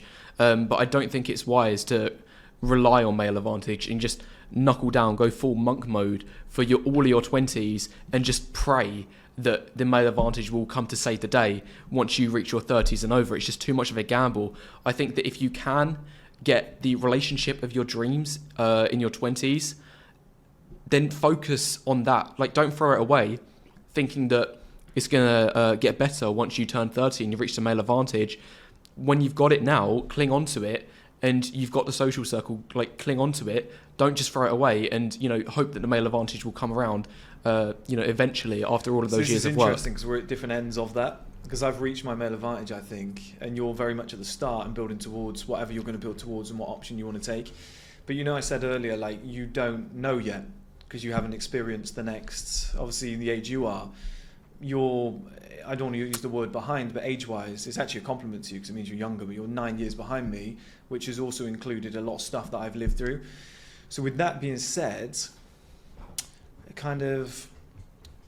you don't know how much better it could be. Like, you don't know and I don't know. Like, I've said the male advantage when men actually peak and they're at their best, I'm not 30 yet, but I've said from like 30 to about 38 is where I think a man, 28 to 38 is like a man's prime. And based on what I'm living through now, I'm way better now than I was. And here's my argument. You're in a very good situation right now, and it's the progression bias. The woman that you're with, like, completely in love with that woman, completely in love with your current lifestyle and everything that you want. How do you know that's not going to change? And how do you know as well that if things don't get really, really fucking good moving forwards, you're in a club one night and a Victoria's Secret model comes up to you and she's like, I really like you. Right? So then it's like, okay, now the game's changed because, like, fuck, this is next level shit. Okay? I didn't know it was going to be this good. And maybe then she finds out, let's say, and I'm not talking about you here in this scenario, but let's just say it's a normal guy. She likes him. She thinks, oh yeah, he's at a decent level. She gets to know, no, he's not really at the level of the guys that I date. And then because you've had a little taste of that Victoria's Secret pussy, you start thinking to yourself, I want to be at that level now. And you go, shit, I wish I used the male advantage years to get to my ultimate peak. Like, because this could, like, I've always used the stick or twist notion as the argument for this. Let's say you've got 10 stops. First stop to stop 10. The stick or twist thing is like you get a little taste, 50k per year, 6, 7 out of 10 pussy. That's for a lot of guys, they might experience that and they're like, I like this, this is nice. Do you know what I mean? But they had the potential to be a 9 or a 10 and get to the top and have a better woman and a better house and a better car and even more money. And then when they have kids, they're so rich they can retire and be at home with them all the time. They've got 5 holiday homes, they can travel whenever they want. Fly in business class or whatever, or normal standards. You've got private jet money, so you can go whenever you want on a Monday. You've got your own private pilot. Like, that could have been there for you. Now that's an argument I've got as well, because I'm like, do I want to be a billionaire? That's a lot of work. How far is that going to take me? But you don't need too much to get to that level. Like, you can probably sacrifice your entire teens, 20s, and you don't have to sacrifice entire like early 30s, but you can put a decent amount of work in and be there by 35 and have everything you've ever wanted. So it's just like, my argument is, you've got good stuff right now, and it's a great life. But if you do the male advantage thing and you sacrifice for another 10 years and you just, I've pushed it this far, let me sacrifice again and suffer a little bit more and push it further. If you're enjoying your life now, how much more are you going to enjoy your life if everything that you currently enjoy becomes a better version of that? So like, oh, I like my car, my Range Rover. Will I feel fucking amazing if it's an even more expensive car? Do you know what I mean? Will I get an even bigger buzz off that? Now, I'm not saying that's what you live for. I'm just using that as an example because I have said that won't make you happy, and I know that. But it's just like, if you fall in love with a beautiful woman and then you improve, because as a man and a woman, she's going to go like that and you're going to go like that. If you do your male advantage thing, who's to say you don't get to your male advantage years and then there's like a straight 10 and she's interested in you? Do you know what I mean? And it's like, oh fuck, I should have been aiming for that. Like, you just, like, a lot of guys, I think, set their sights here, they get there, they really enjoy it, and they go, that's it, I'm done. My old boss told me, you don't know how far you want to go in life until you start getting there. And I was like, what the fuck does that mean? But I experienced it myself. When I had that 50k month, I was like, I feel lazy. I didn't want to get up in the mornings. I had to re-jog my brain and be like, no, you've got stream platform, and now I'm ambitious again, I'm back to normal. But there was a moment where I was like, do I settle down? Do I start a family? Like, what am I doing this for? And that's what I'm saying is I've got that experience of, like the expression, you're only as loyal as your options. I think that goes for everything. Like you're only as happy as your options as well, in a sense. Do you know what I mean? Like if you got to this level, if you were in a small town and you got to like this level, like a 5 out of 10, and everyone's telling you you're the man, and then you go and travel to New York and there's billionaires and millionaires around you and they've got a 10 times better life than you, and you feel kind of broke, you might be like, fuck, I should have worked a little bit harder. That looks so much cooler. And you don't know if your goals are going to go up way further. So that means that you might get to 35 with a family and you think you've got everything you want, and then you sit there and you go, I've got that ambition itch back again. I want to go and be massively successful in another area. This isn't enough for me. These kids are fucking expensive. This marriage is expensive. I've just been through a divorce. 50% of my net worth's gone. I need to get back to the drawing board. Do you know what I mean? Because there's no guarantee. So now you're thinking to yourself, fuck, I've got to make 10 times more than what I was making before. But this time, you're older, you're more tired, you have less time, you've got kids, you've got liabilities, which is kids, the wife, things that you can't... Like, for example, right now, if I want to bin this penthouse off and get rid of the car, I can. I can go anytime I want. It's only me. If I want to sell this table and say, fuck a podcast, I'm fed up with podcasts, I can get rid of it all. Do you know what I mean? I'm not. It's been lovely. But when it comes to a wife and kids and a dog and stuff, you've got to keep those fuckers. Do you know what I mean? Like, you can't just be like, oh, I'm bored now, I don't want them. Like, that bill that they cost you, that private school that they have to go to, those holidays you have to take them on, you're stuck with those. It's not cheap. I know guys that are on like 8 to 10 grand a month that still struggle with those sort of bills. And it's just like, for me, if I was going to set myself up completely in life so that I never had any problems, it's so loud, isn't it? It's an airport, it goes dead over. If I was going to set myself up in life where I had zero problems forever, where it was like I'm super set, no matter what comes up, I can tackle it. For me, I used the Dan Bilzerian strategy, which I know he didn't exactly do, but his quote, he said I was going to front load that shit. Because I know people who have started businesses at 40 and they've never been to the gym and stuff like that. So they've got like back pain, low energy, fatigue, low testosterone. They've got kids, they've got a missus, and it's like trying to balance it all at once is a mind fuck. And it's lovely. If you could balance it, great. Do you know what I mean? I would love to be, to be in love right now with kids, with a successful business and have everything for the next 60, 70 years of my life. That'd be amazing. I just knew it wasn't plausible to do it all at once. That's my conclusion anyway. Now, if you do, you're a better man than me. But I just thought, in order to do this properly, I had to get rid of my girlfriends, my dog, my social life, everything, and go full bore on the business. And in reality, when I actually quit my job, got fired from my job, right, it was like a 50-50 thing. I just gave up. I was like, I'm just focused on my business now, so it was like a mutual thing. When I got to that point, let's say, and I went full time on my business, this was only 2 years ago, next month. So when you're deadly serious and you're deadly focused on nothing but success and fitness, it took me 1 year and 11 months to be where I am today from where I was when I made my first video.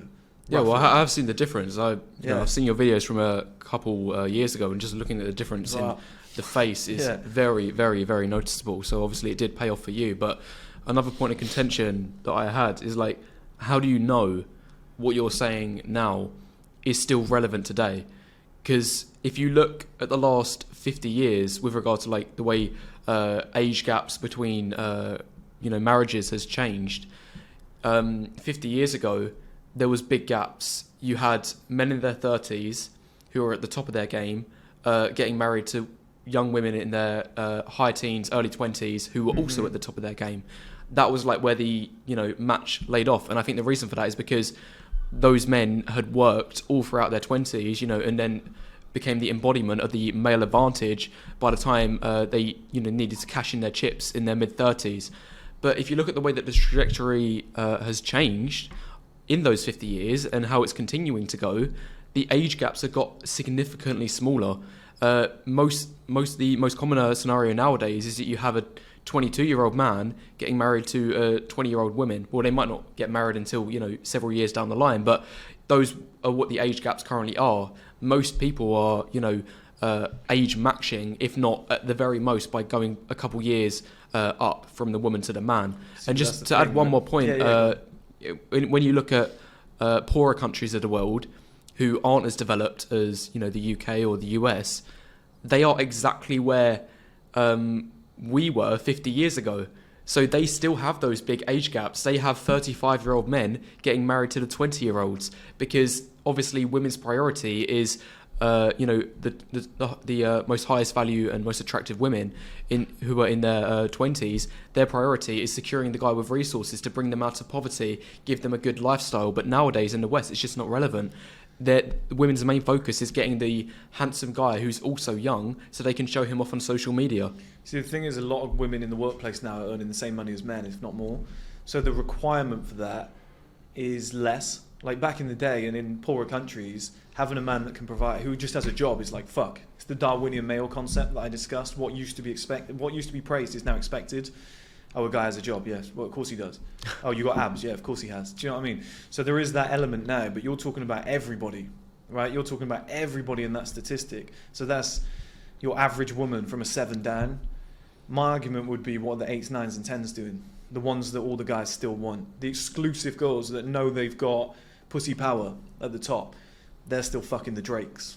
They're still going after the millionaires. They're still getting flown out to Mykonos and places like that. Because they know. These other girls are like, I'll just go and get, any normal guy who's kind of on my level, same age as me. It's just the general public. For guys that are trying to make it to the top, because every guy wants an 8, 9 or a 10, right? If you want those girls, they're still fucking the top dogs. They're still fucking the rich guys. They're still fucking the guys that have the straight 7 system in place. Now, because of the internet, crypto, sports, music, whatever, there's guys in their teens and 20s that are making money these days. More than ever, but still just a tiny pool of individuals. Is so small. The majority of hot girls are dating guys in their 30s because they're forced to.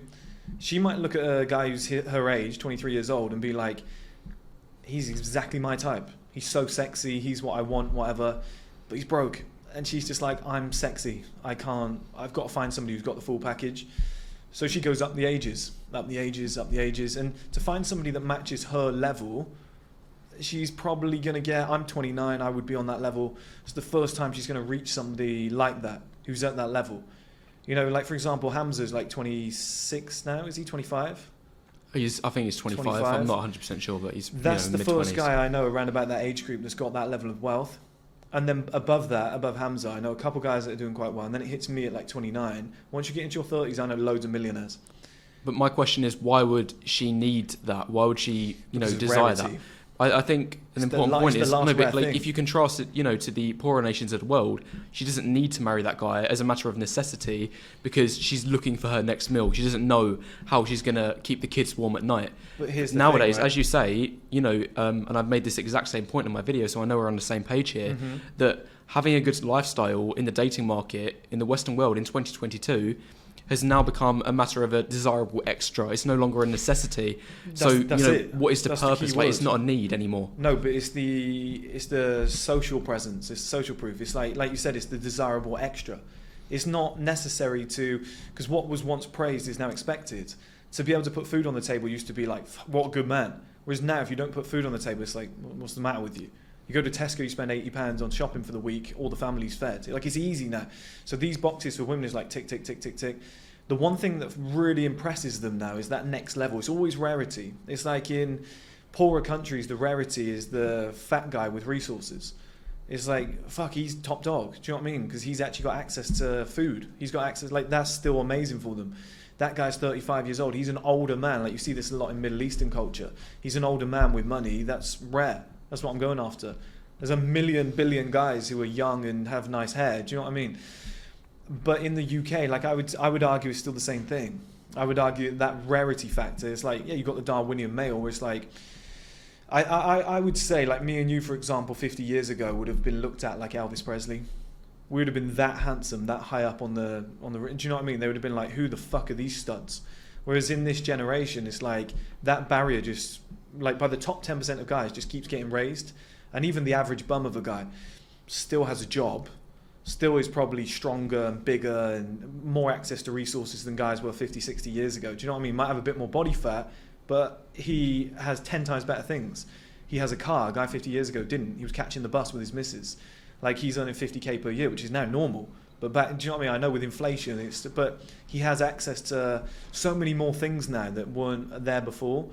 So it's like that competition level has kind of becomes so inflated, where it's like what used to be praised is now expected. It's almost normal. So women, it might look as though a woman's just like kind of settled, but that is the normality of society. It's like, here's a normal guy now. He's 18% body fat, earns 50k per year. Like, he's 50 years ago, 100 years ago, he's an amazing catch. So it's like, it's not even rare anymore.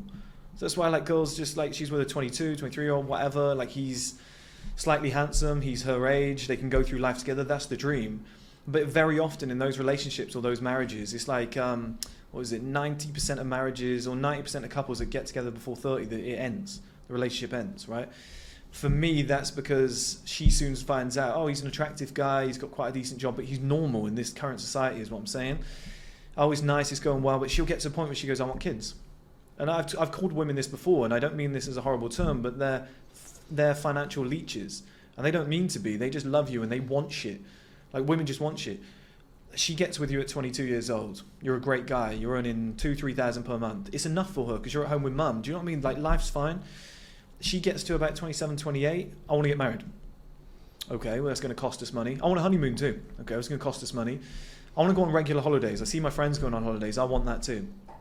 Then she's like, I want to have kids. It's going to cost money. We should get a mortgage. We should get a house together. It's going to cost money. Do you know what I mean? She soon realizes this guy's not good enough. He can't actually pull this off. He can't fund all this shit. She might stay with him a little while. The next fucking guy she gets with, if they go through a divorce or break up, whatever, he's going to be a guy in his 30s, 35 years old with his shit sorted. Every time. And what's happening is, because of social media, a lot of younger, hotter girls now, like 7 and below, is general public women, 8s, 9s and 10s, they've recognised that young. They've been taught, maybe their mums are hot or whatever, and they've given them advice, but they've recognised it young. They're like, I'm 19, 20 years old, whatever. I don't need to fuck around. I'll either do OnlyFans or I'll go and fuck some millionaire. Okay, who's a millionaire? 21-year-old? No. 22? No. 23? No. Like, they'll get to a point where they go, that's my only option. This guy's 31 years old who still looks great. He's the only guy that can really match it. Like, I know a ton of hot girls, their last string of 10, 15, 20 boyfriends, sexual partners, whatever, they're all 30-year-old guys who are millionaires, who are driving Lamborghinis, who own finance firms, who are millionaires based on net worth, just had a normal job, whatever, but saved up and has got his own property, a nice car, whatever, has done well for himself, and now he's investing in different things and whatnot, but he's made it to that next level. And it's like, as much as like a woman could be madly in love with you, you could get together at 22, eventually, and this is why I try and warn guys off of it, is eventually she's going to want shit. And it's not a negative on women, I don't hate women, but they want shit. They want marriage, they want mortgage, they want kids, they want holidays, they want, babe, let's go out for a meal. It's expensive. Do you know what I mean? It's expensive shit all the time. They want all of that. If you can't deliver that, she becomes depressed. Girls are like, I don't know if he loves me, or I'm not sure if he's the right man for me. I love him, but he's not going to be able to deliver me what I want. And that's like, for so many guys, it's like that, to reach back to that love and happiness thing, you could want all of that stuff, but if you're personally not in that position where you could provide anything she'd ever want, it's just difficult. Do you know what I mean? It's a dangerous, we're in a dangerous world now. 50k per year looked at as a bum.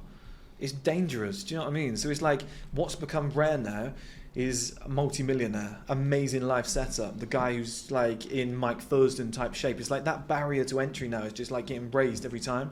And if she fucks one guy with all of that, if she fucks, for example, if I got a girl and she fucks me, she can never go below that then. Every guy she ever dates, it will be like, why aren't you successful? Won't it? Yeah, it's like, why she'd have to go above that or on that level. So she'd be judging those guys by my standards, which is you'd have to have a nice car, a nice house, you have to be earning a lot of money, you have to be in shape, you have to have a high energy, your dick has to be rock hard because you don't watch porn and masturbate. If she doesn't have that as a baseline now, she's going to be pissed off, which fucks it up for the rest of us, because now it's like, if Mike Thurston's here or Andrew Tate's here and a girl dates him, she's never going to go below it. So it's like that, it's a tail end effect. It's like the bottom 80% of guys are just getting like chopped off. That's the Darwinian male. It then gets replaced back at the top. And people will date in their 20s, 22, 23-year-olds. You'll be with a guy the same age. Both, man and woman, will soon find out ain't going to work. It just doesn't match. Like, you'll enjoy yourselves, whatever. You'll have a lot of sex, holidays. You'll enjoy it, whatever. As you go through life, you'll go, yeah, like either the man won't be able to provide enough for her and she'll get fed up and bored and leave and go and find a guy who's in his 30s who's already got all of that shit and has made it, or late 20s, whatever. Or in reverse, he'll enter the male advantage because he's working his bollocks off, and they got together at 21. By the time they get to like 28, He's just entering the male advantage, and she looks like shit because compared to when he met her. So he's lost interest, and he goes, okay, I'm 28 years old, I'm successful. What do I want? 21-year-old, 19-year-old. He wants that again. He wants that young, sexy, beautiful woman. And what's that young, sexy, beautiful woman looking for? Well, she might have dated 1 or 2 guys her age and whatever. She soon realizes they're fuck faces. They don't have enough money. She might not want that at that point. She's 19. She doesn't care too much. Time she gets 22, 23, those sort of women, they go, I need money. I have a slight issue. Sorry to interrupt, but I have a slight issue with what you're saying, because it seems like you keep chopping and changing between but that's what the average. It's interconnected. No, it's in like you're chopping and changing between like the average women and then the 8s, 9s, and 10s. But you know, like you might say that the 8s, 9s, and 10s are looking at the guys in the male advantage who do have the wealth there. You know, because I've already established earlier that the average women, you know, if you look at the averages of people who are getting married in the Western world nowadays, they are close in terms of age. Like 20-year-olds are getting married to 20-year-olds. Well, not necessarily on that day, but in 5 years' time. But for, you made a discrepancy for the 8s, 9s, and 10s that if they're 20, they're looking at the guys in the male advantage who are 30 to 35, who have built something, who have got all the money. But what my problem is that it goes without saying that if a woman's an 8, 9, or 10, she should have that translates to money almost directly. Like there's no reason why she should be falling behind in terms of her finances. So why would she be looking at the guys, who have millions when she can do that herself because she's got the beauty? Do you know what I mean? As in so if a woman's a 9 out of 10, they're rare. It'd be easy for her to translate that beauty into finances, so she wouldn't have to work a day in her life anymore.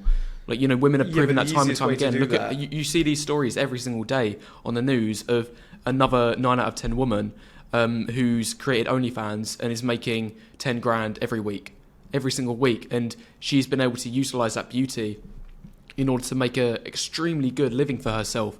And it'd be my guess that woman, if she's looking at her dating options, she's already got the money box ticked. Why would she need any more of it? So she's going to be looking at the guys her age who are, very attractive, tall, good looking, somebody they can show off on Instagram.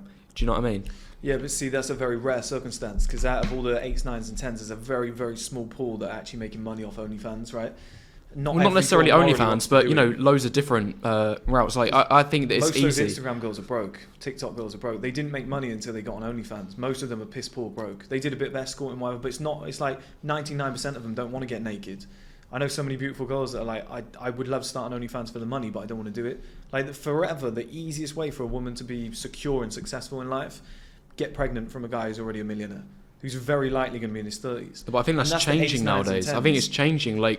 Every single day that goes by, the 8s, 9s, and 10s are leveling up their wealth, which wouldn't have happened, say, 20, 30, 40 years ago, because their only option, as you say, would have been to marry the rich guy.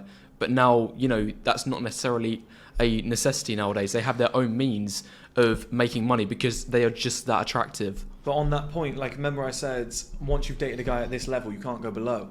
If a girl is used to dating, every guy she's ever dated is a millionaire or on a certain level, it's going to be hard for her to be interested. Do you know what I mean? If she's dating a drug dealer... I don't think it's going to be on her priority list at all, because, she doesn't need the money anymore. She's got other priorities, such as the man with good looks, who's her age, who she can show off on social media, who's got the good haircut. I think that's who she'll be looking at. She gets so bored of that so quickly. If she's used to dating ambitious, go-getting, testosterone-fueled millionaires who are travelling the world, and now she's got a guy who's he's handsome, but he's brain dead and he's got no job, do you know what I mean? And she's kind of paying his bills and whatever, or he's just a normal guy, but he's really handsome and whatnot.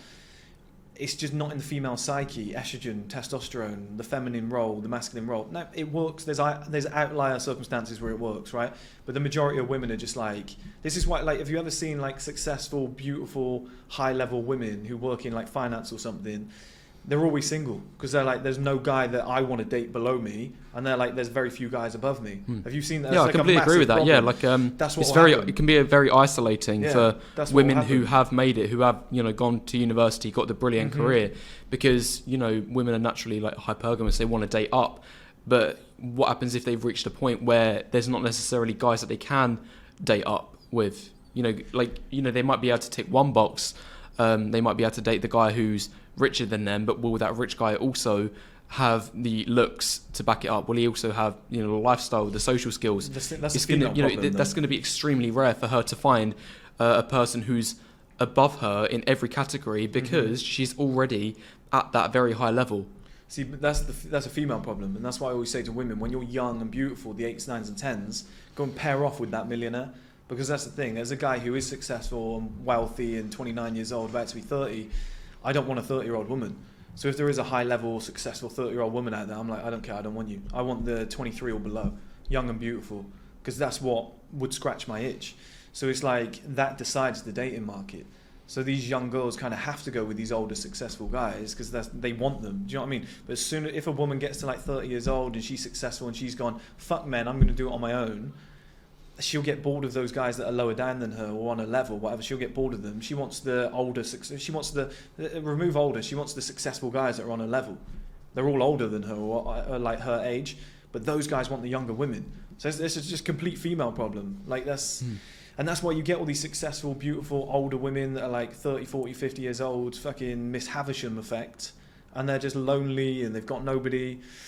Nobody wants them. The men that they want, this is most women's scenario. You know, women are like, you get a beautiful woman who's a 9 and she's like, nobody wants me, I can't find a relationship. And it's like, bitch, please shut up. Because that's not true. Everybody wants you. It's just, she might be 27 years old. And it's like, the guys that you want don't want you. They're dating the 22-year-olds. They might date you if they're late 30s, early 40s, but they probably aren't looking at you. You've got a decent body count by now. They're not as interested. Do you know what I mean? So it's like the guys that she wants don't want her, and the guys that want her she doesn't want, because they're all like, I'm making 60k per year and I work in, which is very good, like a 60k per year earning engineer or something like that. It's very fucking good. But to an 8, 9 and a 10, because of social media, what they've been exposed to is like, my previous boyfriend was worth 20 million. He used to fly me around the world every month. Compete with that. Do you know what I mean? And he got bored because she got older and didn't look as good. He went and got a 21, 22-year-old, male advantage.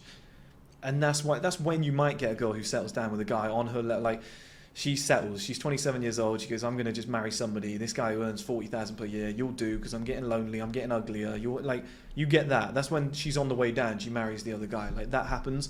It won't last. She'll be trying to cheat. It won't last. He might even rise up by 37. Then he gets rid of her. It's like, is that female power in the early days? It confuses everything and then it just fades away. And that is like, a lot of marriages are pity marriages. Pity on themselves. It's a woman going, I'm getting older. Like, I'm going to settle down with this guy who's not on the level. He's not usually what I'd want, but I'd settle. And for a lot of guys, 21, 22, they're not getting any pussy. They're not getting any action. They're like, I'm going to settle with this girl who's currently on my level, who's also 21 years old, because I'm scared of being alone forever. And it's like, but buddy, if you worked on yourself, and this is what's going to happen, it's like he's going to get into his 30s and go, fuck, now I'm so much more higher level than the girl that I married at 21. Now I feel like a dick because I could have had an even better woman. And that's why most couples who get together before 30, 90% or 95% of relationships end. And that's why, because it's just like a difference of timelines. Men peak later, women peak early. You've got to align that. If you don't align that, it fucks it all up. And it's not like women have got it ingrained in their head, I need to be with an older guy in his 30s. And it's not like guys have got it in their head that the male advantage is coming. We all love sex, we love love and lust and whatever, and we're all going to make mistakes along the way and think it's the best thing to do. But ultimately, by the time you reach the male advantage as a man, and by the time a woman reaches 30, that situation that I just outlaid will play out for each party involved. The man will outrank the woman if he works hard. She'll leave him if he's not, getting to the level that she requires him to be at. She'll go and find somebody who's of a higher level. Women just constantly upgrade. Do you know what I mean? It's like this constant battle. Now, love exists and some people are with people for, other reasons outside of that. But I've been with women that absolutely love me and adore me. But we've had discussions of like, if I'm not able to provide this, this and this, all the love in the world doesn't mean anything because there's no practicality to it. There's no purpose. My current if I was in a shitty financial situation, it would be like my current financial situation is making your life worse. That's not fair. And that's the adult way to deal with it. What a lot of women do is go and cheat. What a lot of men do if their woman's getting worse is they go and cheat. Do you know what I mean? But the adult way to deal with it would be like to have a discussion and say, maybe we jump the gun on that. And that is why I'm so scared for guys to get with a girl at 21 and be like, we're going to be together forever. Because if you don't meet the requirements that because it's all potential, if you don't meet those requirements that she expected you to get to, she's going to leave. And you're going to be left on your own now at 25 with all these bills and all these commitments that you made to marriage, babies and whatever. but you're fucked, and you're like, God, I've still got to reach my male advantage, and she's just left you in the dirt and gone off with a richer guy who has done his male advantage thing. But then in reverse, for a lot of women, we'll get together at 21, we're going to be married forever. And his value does that, and hers does that, and he leaves her. And it's just like someone always shits out when there's a young relationship. The one relationship that is the most solid that I've ever seen, successful guys in their 30s, young, beautiful women in their early 20s, early to mid 20s. Most successful relationships. It works non-stop. It just ties together to perfection. That's what I've seen. It just works. And love, whatever, lust, whatnot, people getting together, it's just like that candle burns very fucking quickly once the sex dries up. Once the man no longer finds her attractive. Once he can't fulfill, because when you get together at 21, going to the cinema and having a Five Guys is fucking amazing. She's like, I love this guy, he's so good, he's got a great dick. Fast forward 5 years and she's going, I want babies, I want to get married, I want a mortgage, I want this, I want that, and he's going, I can't fucking provide all this. They start arguing. 90% of marriages end over fucking financial quarrels.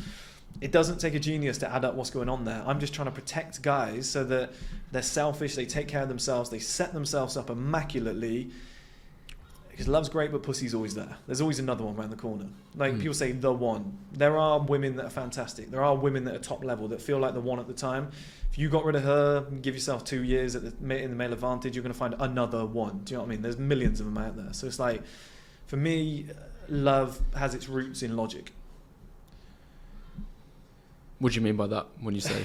Like, everybody goes, I'm in love and whatever, and it's like, yeah, but if the practicality is not in place, if the logical things aren't in place, if everybody's back isn't scratched, it's going to fail. Like, you have to have that foundation ticked first. Like, the guy has to be doing something decent with his life. He has to be able to provide at least this, and this, basic requirements. She has to be of an age gap between you and her, which is going to age well. Because if you're both 21, you get to 30 as a man. Like, I'm turning 30 in 2 months. It's the best I've ever been. The girl that I was dating at 21 kind of looks like shit. All my friends have told me. I haven't seen her, but they're like, she doesn't look like she used to. When we were together when she was 19 and I was 21, she was a stunner. Everyone was like, she should be a model. She's unbelievable. Like 5'2" with double D tits, tiny waist, nice ass. She doesn't look like that today. She's getting fucking lip surgery, all the shit pumped in to try and make herself look better, Botox. What she's trying her hardest. Whereas I'm like, things are just getting better for me. If we were still together today, I'd be getting rid of her because I'd probably be like, I can do better than that now. Like, she was a great deal for. I was punching at 21. She was a great deal for me when she was 19. At 30, when she'd be like 28, it's a terrible deal for me. And it's just like, that's the progression bias. What you want right now isn't what you'll want in the future. It's not necessarily what you'll want in the future. So there has to be some level of healthy age gap. I know that because I'm older and I figured that out. A lot of younger girls test out, they'll date, they maybe get married, they make a couple of mistakes, a few of them get pregnant, whatever. And it's not to say that they get their prize at the end of the rainbow, but they all figure it out over time. They go, fuck, I need an older guy. Like, the girl that I'm dating now is 23. And she says to me, she's like, all the guys I've dated are older than you. You're like the most successful guy who's that young that I know. And it's like, she's delighted because it's like, you're 29 and you're successful.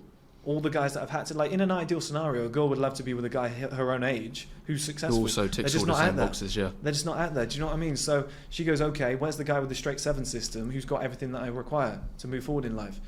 And that's what I mean by the logic, the practicality. It has to be in place because all the love in the world is great, but if it doesn't work for somebody, you have to leave. Like, how many footballers have left a club that they love, their childhood club, because they're like, you don't have Champions League football.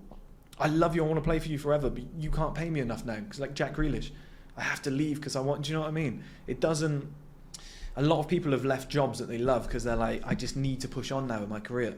A lot of people have left loving relationships because they're like, I just know I need more. I just need something else. Do you know what I mean? It's like, it's not, like I left a loving relationship with the girl that I was with, no reason to leave her, except I need the time and money to go and become successful. And number two, I was like, it's not fair on you. At the time, she was 21. I was like, you're 21, you're young and beautiful. I'm a massive risk. I could be wasting your time. Now that I'm like 29, she's 23, it works because I'm successful now and I've put everything in place. She's still young and beautiful. It's like, that works perfectly. Idealistically, I'd like it if she was still 21 because that bigger age gap helps me. Because when I'm 40, she'd be 31. She'd still be looking half decent. Do you know what I mean? And at 40, I expect to still look good. But like if a guy gets to... if a guy's like 35 years old and the woman's 35, he's gonna look. If he's been working on himself and she's been working on herself, he's gonna be in a considerably better position than she is. And it's just like those timelines. They need that 10-year gap. It's just required. Do you know what I mean? Like that would be my argument on it. And in this era with social media, it's sped it up because the 8s, 9s, and 10s have recognized their power young. Because they get my ex-girlfriend used to get offers from guys in Dubai. I'll give you 60,000 to come out and sit on me and my brother's dick. Young girls are getting these offers now. Do you know, she didn't take that offer, right? But girls are getting these offers now at 16, 17, 18. They're exposed to it. Millionaires are approaching them and taking them out on dates. Like, you speak to any hot girl. Have you ever been in a nice car? Yeah, a Bugatti, a Lamborghini, a Ferrari. And you're like, you're fucking 19. Like that Drake song where he's like, how you getting flights to those places? They're expensive. Like, how you going to all these different beaches? They're expensive. He said that in a song. And it's like the average beautiful 8, 9, 10, 21-year-old girl now has lived the life of a fucking billionaire man. She's flying around the world, going on all these trips and whatever. And they recognize that young, and they're talking. They're on social media. They see another girl who's got the Birkin bag, and she's on a beach with some millionaire, whatever. And she's like, I want that life. I'm going to DM that girl and ask her how he does it. And somebody just exposes the secret, and then they all fucking do it. Right? And that's the modern world now. And like I said, once you've dated a guy that's on that level, everyone else is dead to you. And they've recognized it young, whereas the average women, they haven't got that level of options. So they will date guys in their 20s, whatever, but then they will soon find out, I need more. And they'll pressure that guy, go and get a promotion, go and get this, and they'll try and upgrade as much as they can. Girls are always looking to upgrade. And that's what I mean is like, that the basic, you know, the Maslow hierarchy of needs. Yeah. If it was for a woman, it will bring it up on screen, like you said. If that's for a woman, it would just be like love and attention and sex and whatever, like at the bottom. Do you know what I mean? Call me beautiful and all that shit. Like nearer the top, like her exclusive quality that she doesn't necessarily need, but she really wants, that would be the success thing and whatever. Like a guy that loves her, that like treats her well, whatever, that's all like the basic needs, right? But as you go up that pyramid, it gets rarer and rarer and rarer. And that is when people get exposed. As the clock ticks. We got together at 21 and we love each other. We're going to be together forever. You get to 25 and that girl's fucking, prodding you. You're going to get that promotion. I want to have kids. I want to get married. Oh, so I was looking at this wedding and the guy's going, that's fucking 50 grand. I can't afford that. And she's like, don't you love me? All right? Ideally, you don't want to be with a woman like that. But even the nicest women ever who I've known, who don't want anything from you in life, who are like, I don't mind if you're broke. I love you. Still want kids. Still want to get married. Even if it's the cheapest versions of those things, it's still fucking expensive. Like, how are you going to have a cheap kid? Do you know what I mean? It's your child. You're going to buy shit for that kid. You're going to spend money. How are you not going to buy food for your family? How are you...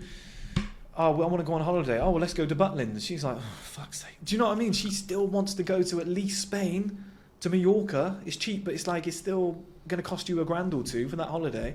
It's like women are lovely. I love being around them. They don't do this on purpose, but they're financial leeches. They want shit. And in order to get that shit, they kind of have to be with a guy. And it's not necessarily because he's older, but that extra length of time just allows you to be more successful. Like, chances are a 30-year-old's going to have more money than a 21-year-old because he's had more time to build up that wealth. They could be earning the same money, but he's had more time to do it. So it's just like he's in a better position to provide all of that shit. That's why that age gap works, and that's why the male advantage is so key, because not everyone knows it at the start, but women and men both learn that it's real as they go through life. And it's the only way to have a successful relationship, in my opinion. Man who's successful in his 30s, young woman in her 20s. Well, my advice to guys would be, like, if you've got the relationship, like, if you've been in a relationship with a woman you met at 20 years old and you've been together with her for a year already, you should have enough time to be able to get an idea of her character if she is going to end up demanding a lot more in the future, and we'll go down that dark path for a guy that you said about just then. If you've got that at 20 years old, I don't think there's a reason for why you should be thinking 5, 6, 7 years into the future, what if she does start demanding all of these things? That could be the downfall, the beginning of the end of the relationship. So my advice to guys who are in that position, who are 20 years old and they've already got a relationship they're really happy with, is to stay with that. And I think that you actually told me before the podcast, this yourself, that the girl that you were seeing a few years back, you was completely broke at that time. but she's still stuck with you, and Yeah. you was happy in that relationship. And I think that shows that, she, it is possible, of course, that in 5-6 years time she will start demanding a lot more, and she will want you to get your finger out and earn the money to start a family, get the marriage and everything like that. It is possible, but I think that the fact that you've already been with her for a long enough period of time, I don't know the exact amount, but let's say that you was with her for a year at that point. If she was sticking with you even when you was broke, then I don't think that you would necessarily need to have a cause for concern that she's gonna start demanding a lot more in her mid-20s. So just to wrap it all up, for a guy in that position in his life when he's in a relationship which he believes is a good woman who, isn't going to start demanding a lot more in 5, 6, 7, 8 years, 9 time, then he should stay with that. And, he should entrust that, when they get to that point, she will allow him to take the time to build up his finances. I find it extremely hard to believe that she would just look for the shortcut, easy option of being like, oh, screw it, I'll just dump this guy, without giving him the time of day. Yeah, she should give him chances. They'll give him chances. Yeah, if he doesn't quite get there, it's a risk. It is a risk. If you're young and beautiful, it is a risk. No, but even that guy, worst case scenario, this is why I'm saying that men shouldn't rely on male advantage. They should, if they've got a relationship young, they should try to keep that going. And then worst case scenario, they break up, the woman dumps him because, she looks for the shortcut, easy option of marrying the rich guy. Worst case scenario that happens, the man, he's still in his mid-20s, he can spend the next 5, 6, 7, 8, 9 years building up his life and reach the male advantage. It's his last resort. But this is, ignoring that, in most cases, I would believe, if he's vetted for red flags properly, if he's got to know the woman who he's been dating for a long time on a deep level, he would be able to know, this woman isn't just going to break up with me off a whim once she starts wanting marriage, kids, mortgage, everything like that. No, yeah, it's a very good point. But then it's here's my danger, because I care about men so much. I don't want guys to do that and be like, this woman loves me for me and whatever, and then they do get to 26, 27 and shit goes south and she goes, I'm going to leave. The only person who's left in the dirt is him, because women have the get out of jail card, which is a baby. There's a guaranteed get out of jail card. You can be unemployed once you're pregnant. Everyone loves a pregnant woman. Do you know what I mean? A mother. But she also has the other get out of jail card, where she can just go and be with a rich guy, right? And she can kind of lower her standards, because she can be like, I'm 26 years old. There's a rich guy who's 36. Yeah, he's uglier than the guy that I was with before, but she can do it, and it saves her. She can marry him, divorce him, take that money. She has a get out of jail card. As a man, if you get dumped on your face at 26, 27 after all that shit, and you hope, ideal world, I'm a hopeless romantic at heart, right? If you could get with somebody young and stay together forever, I'd love that. That would be amazing. But I've seen so many guys think it's going to work, whatever, and then they get dumped on their face, and they're left to pick up the pieces at 27, 28, heartbroken, going, oh shit, now I've got to work hard and put myself, because nobody's going to come and save a man. Everyone's just going to go loser, single, 28, broke. Do you know what I mean? Whereas for that woman, she can literally be hopping on a millionaire's dick that night, if she really wanted to. And most women have a backup guy anytime they want, right? So they know who's next. As you said earlier, they're playing, the risking game as much as you are as a man, because, and if anything, they're playing it more. As you said, your ex-girlfriend, when she was 21, she had a lot more to lose staying with you for the next few years than you did, because if she dates you for the next 4, 5, 6 years, she's going to be potentially past her prime at that point. She's 21 now. In 5 years' time, she'll be 26. Which is still decent. I find a lot of women that age attractive, but there's loads. Yeah. It's the horizon. What's on the horizon isn't great. Slowly but surely getting closer to 30. It's as much of a risk for her as it is for you. Mm-hmm. Do you know what I mean? And I think that sometimes there's something called the sunk cost fallacy. That if a woman, I don't know that. Has stuck out with, it relies on lots of context, but I think it suits quite well in this dating example that we're talking about, that if a woman has been with a guy for 5 years, from 20 to 25, then she's already invested so much. Okay, she thinks that I can't lose this. I've invested too much. I love this guy.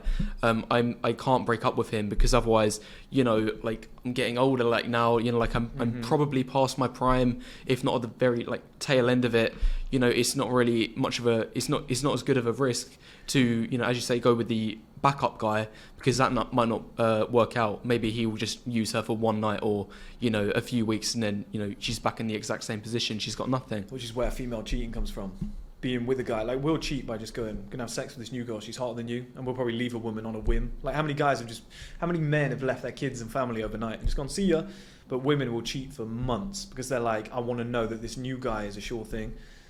This is a dangerous world out there, and I just want to make sure men are protected, because at the end of the day, if you've done the hard work with fitness, success and whatever, and put yourself in a financial position or in a fantastic position overall, straight 7 system, if you then find a woman and it doesn't go well, you're still rich and in shape. But there's so many guys that like get married, get fat, get lazy, spend all the time with this girl, whatever, invest heavily into her and make their whole life about this woman, and then they get to like, let's say 28 years old, maybe she leaves and goes off with someone else or whatnot, and he's then like, shit, now I'm just some fat broke guy with nothing going on. I invested my whole life into this woman. And it's like, as much as this, again, I go back to the point, love is beautiful, but you know, it's rooted in logic. And that's the thing, you've got to be like, I protect myself, number one. I'm the most important figure here. She then gets added to my life. I'm going to add this woman to my fantastic life, and she is an asset to my life. She's something that I enjoy, she's a bonus. But if you encapsulate your whole life and go, I'm going to build everything around you, I'm going to make this all about you, if that shit goes wrong, doesn't just end the relationship or destroy love, it destroys your life. Like, some guys have taken 10, 15, 20 years to come back from that level of financial turmoil that a woman dragged him through. Because a woman can love you at the time, the day you get married, she fucking hates you, right? And I've seen guys take 70, 80% of their net worth gone, the kids gone, whatever, just destroys them. And they're too old to come back from it. And that's what I mean. If I was going to use years to build, for me it's teens and 20s, which I'm so happy that I've done now because I'm in this position, rather than get to 40, be a single man and be like, right, I'm going to rebuild myself. And it's like, fuck, that's tough. It can be done, but it's tough. And I just think I'd rather have myself in a situation where if like a woman left me, took the kids and whatnot, I'm still a in shape millionaire.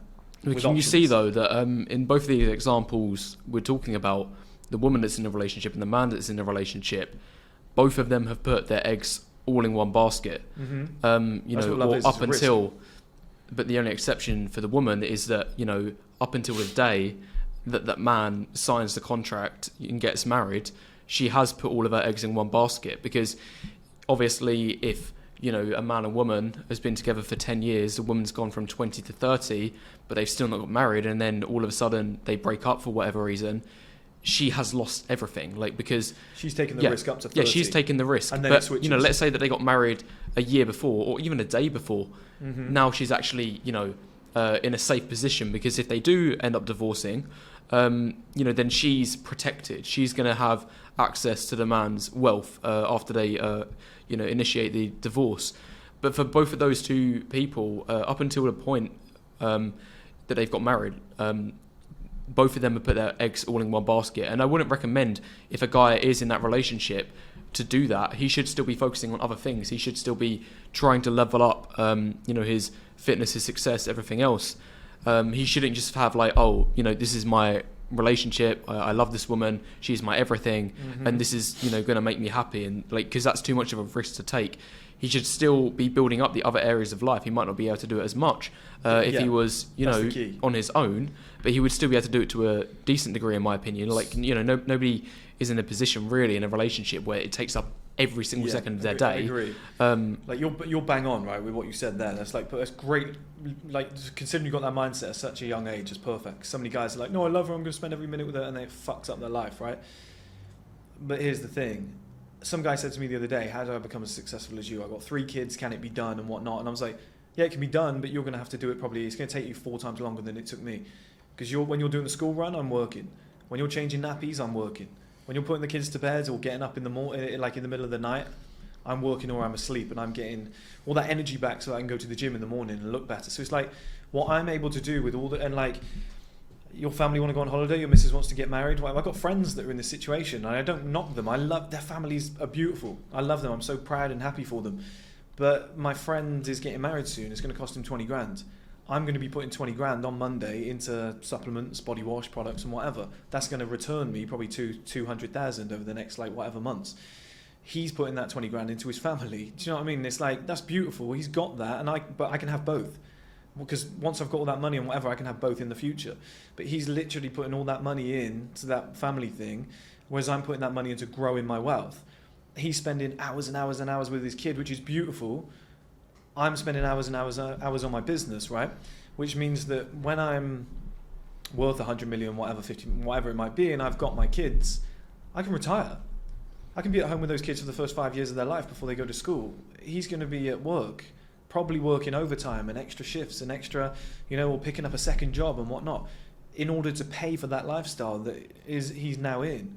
And it's like, is that better? Because I'm spending more time with my son and daughter than you are, but because I sacrificed it for longer.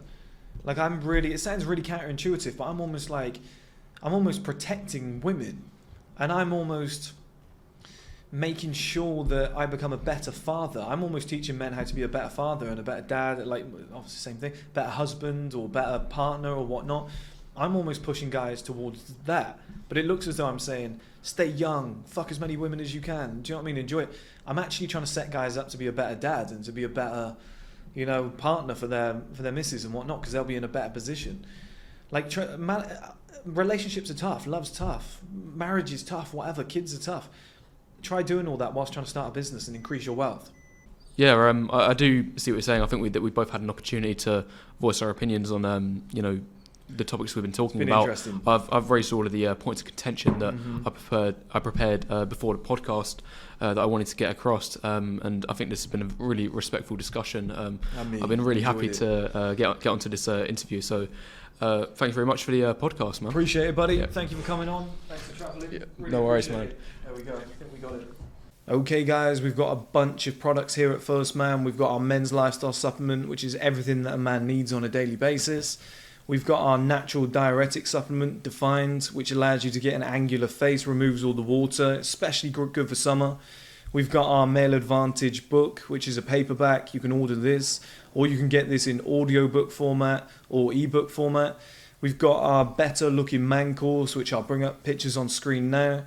And we've got my personal diet plan and fitness plan in ebook format.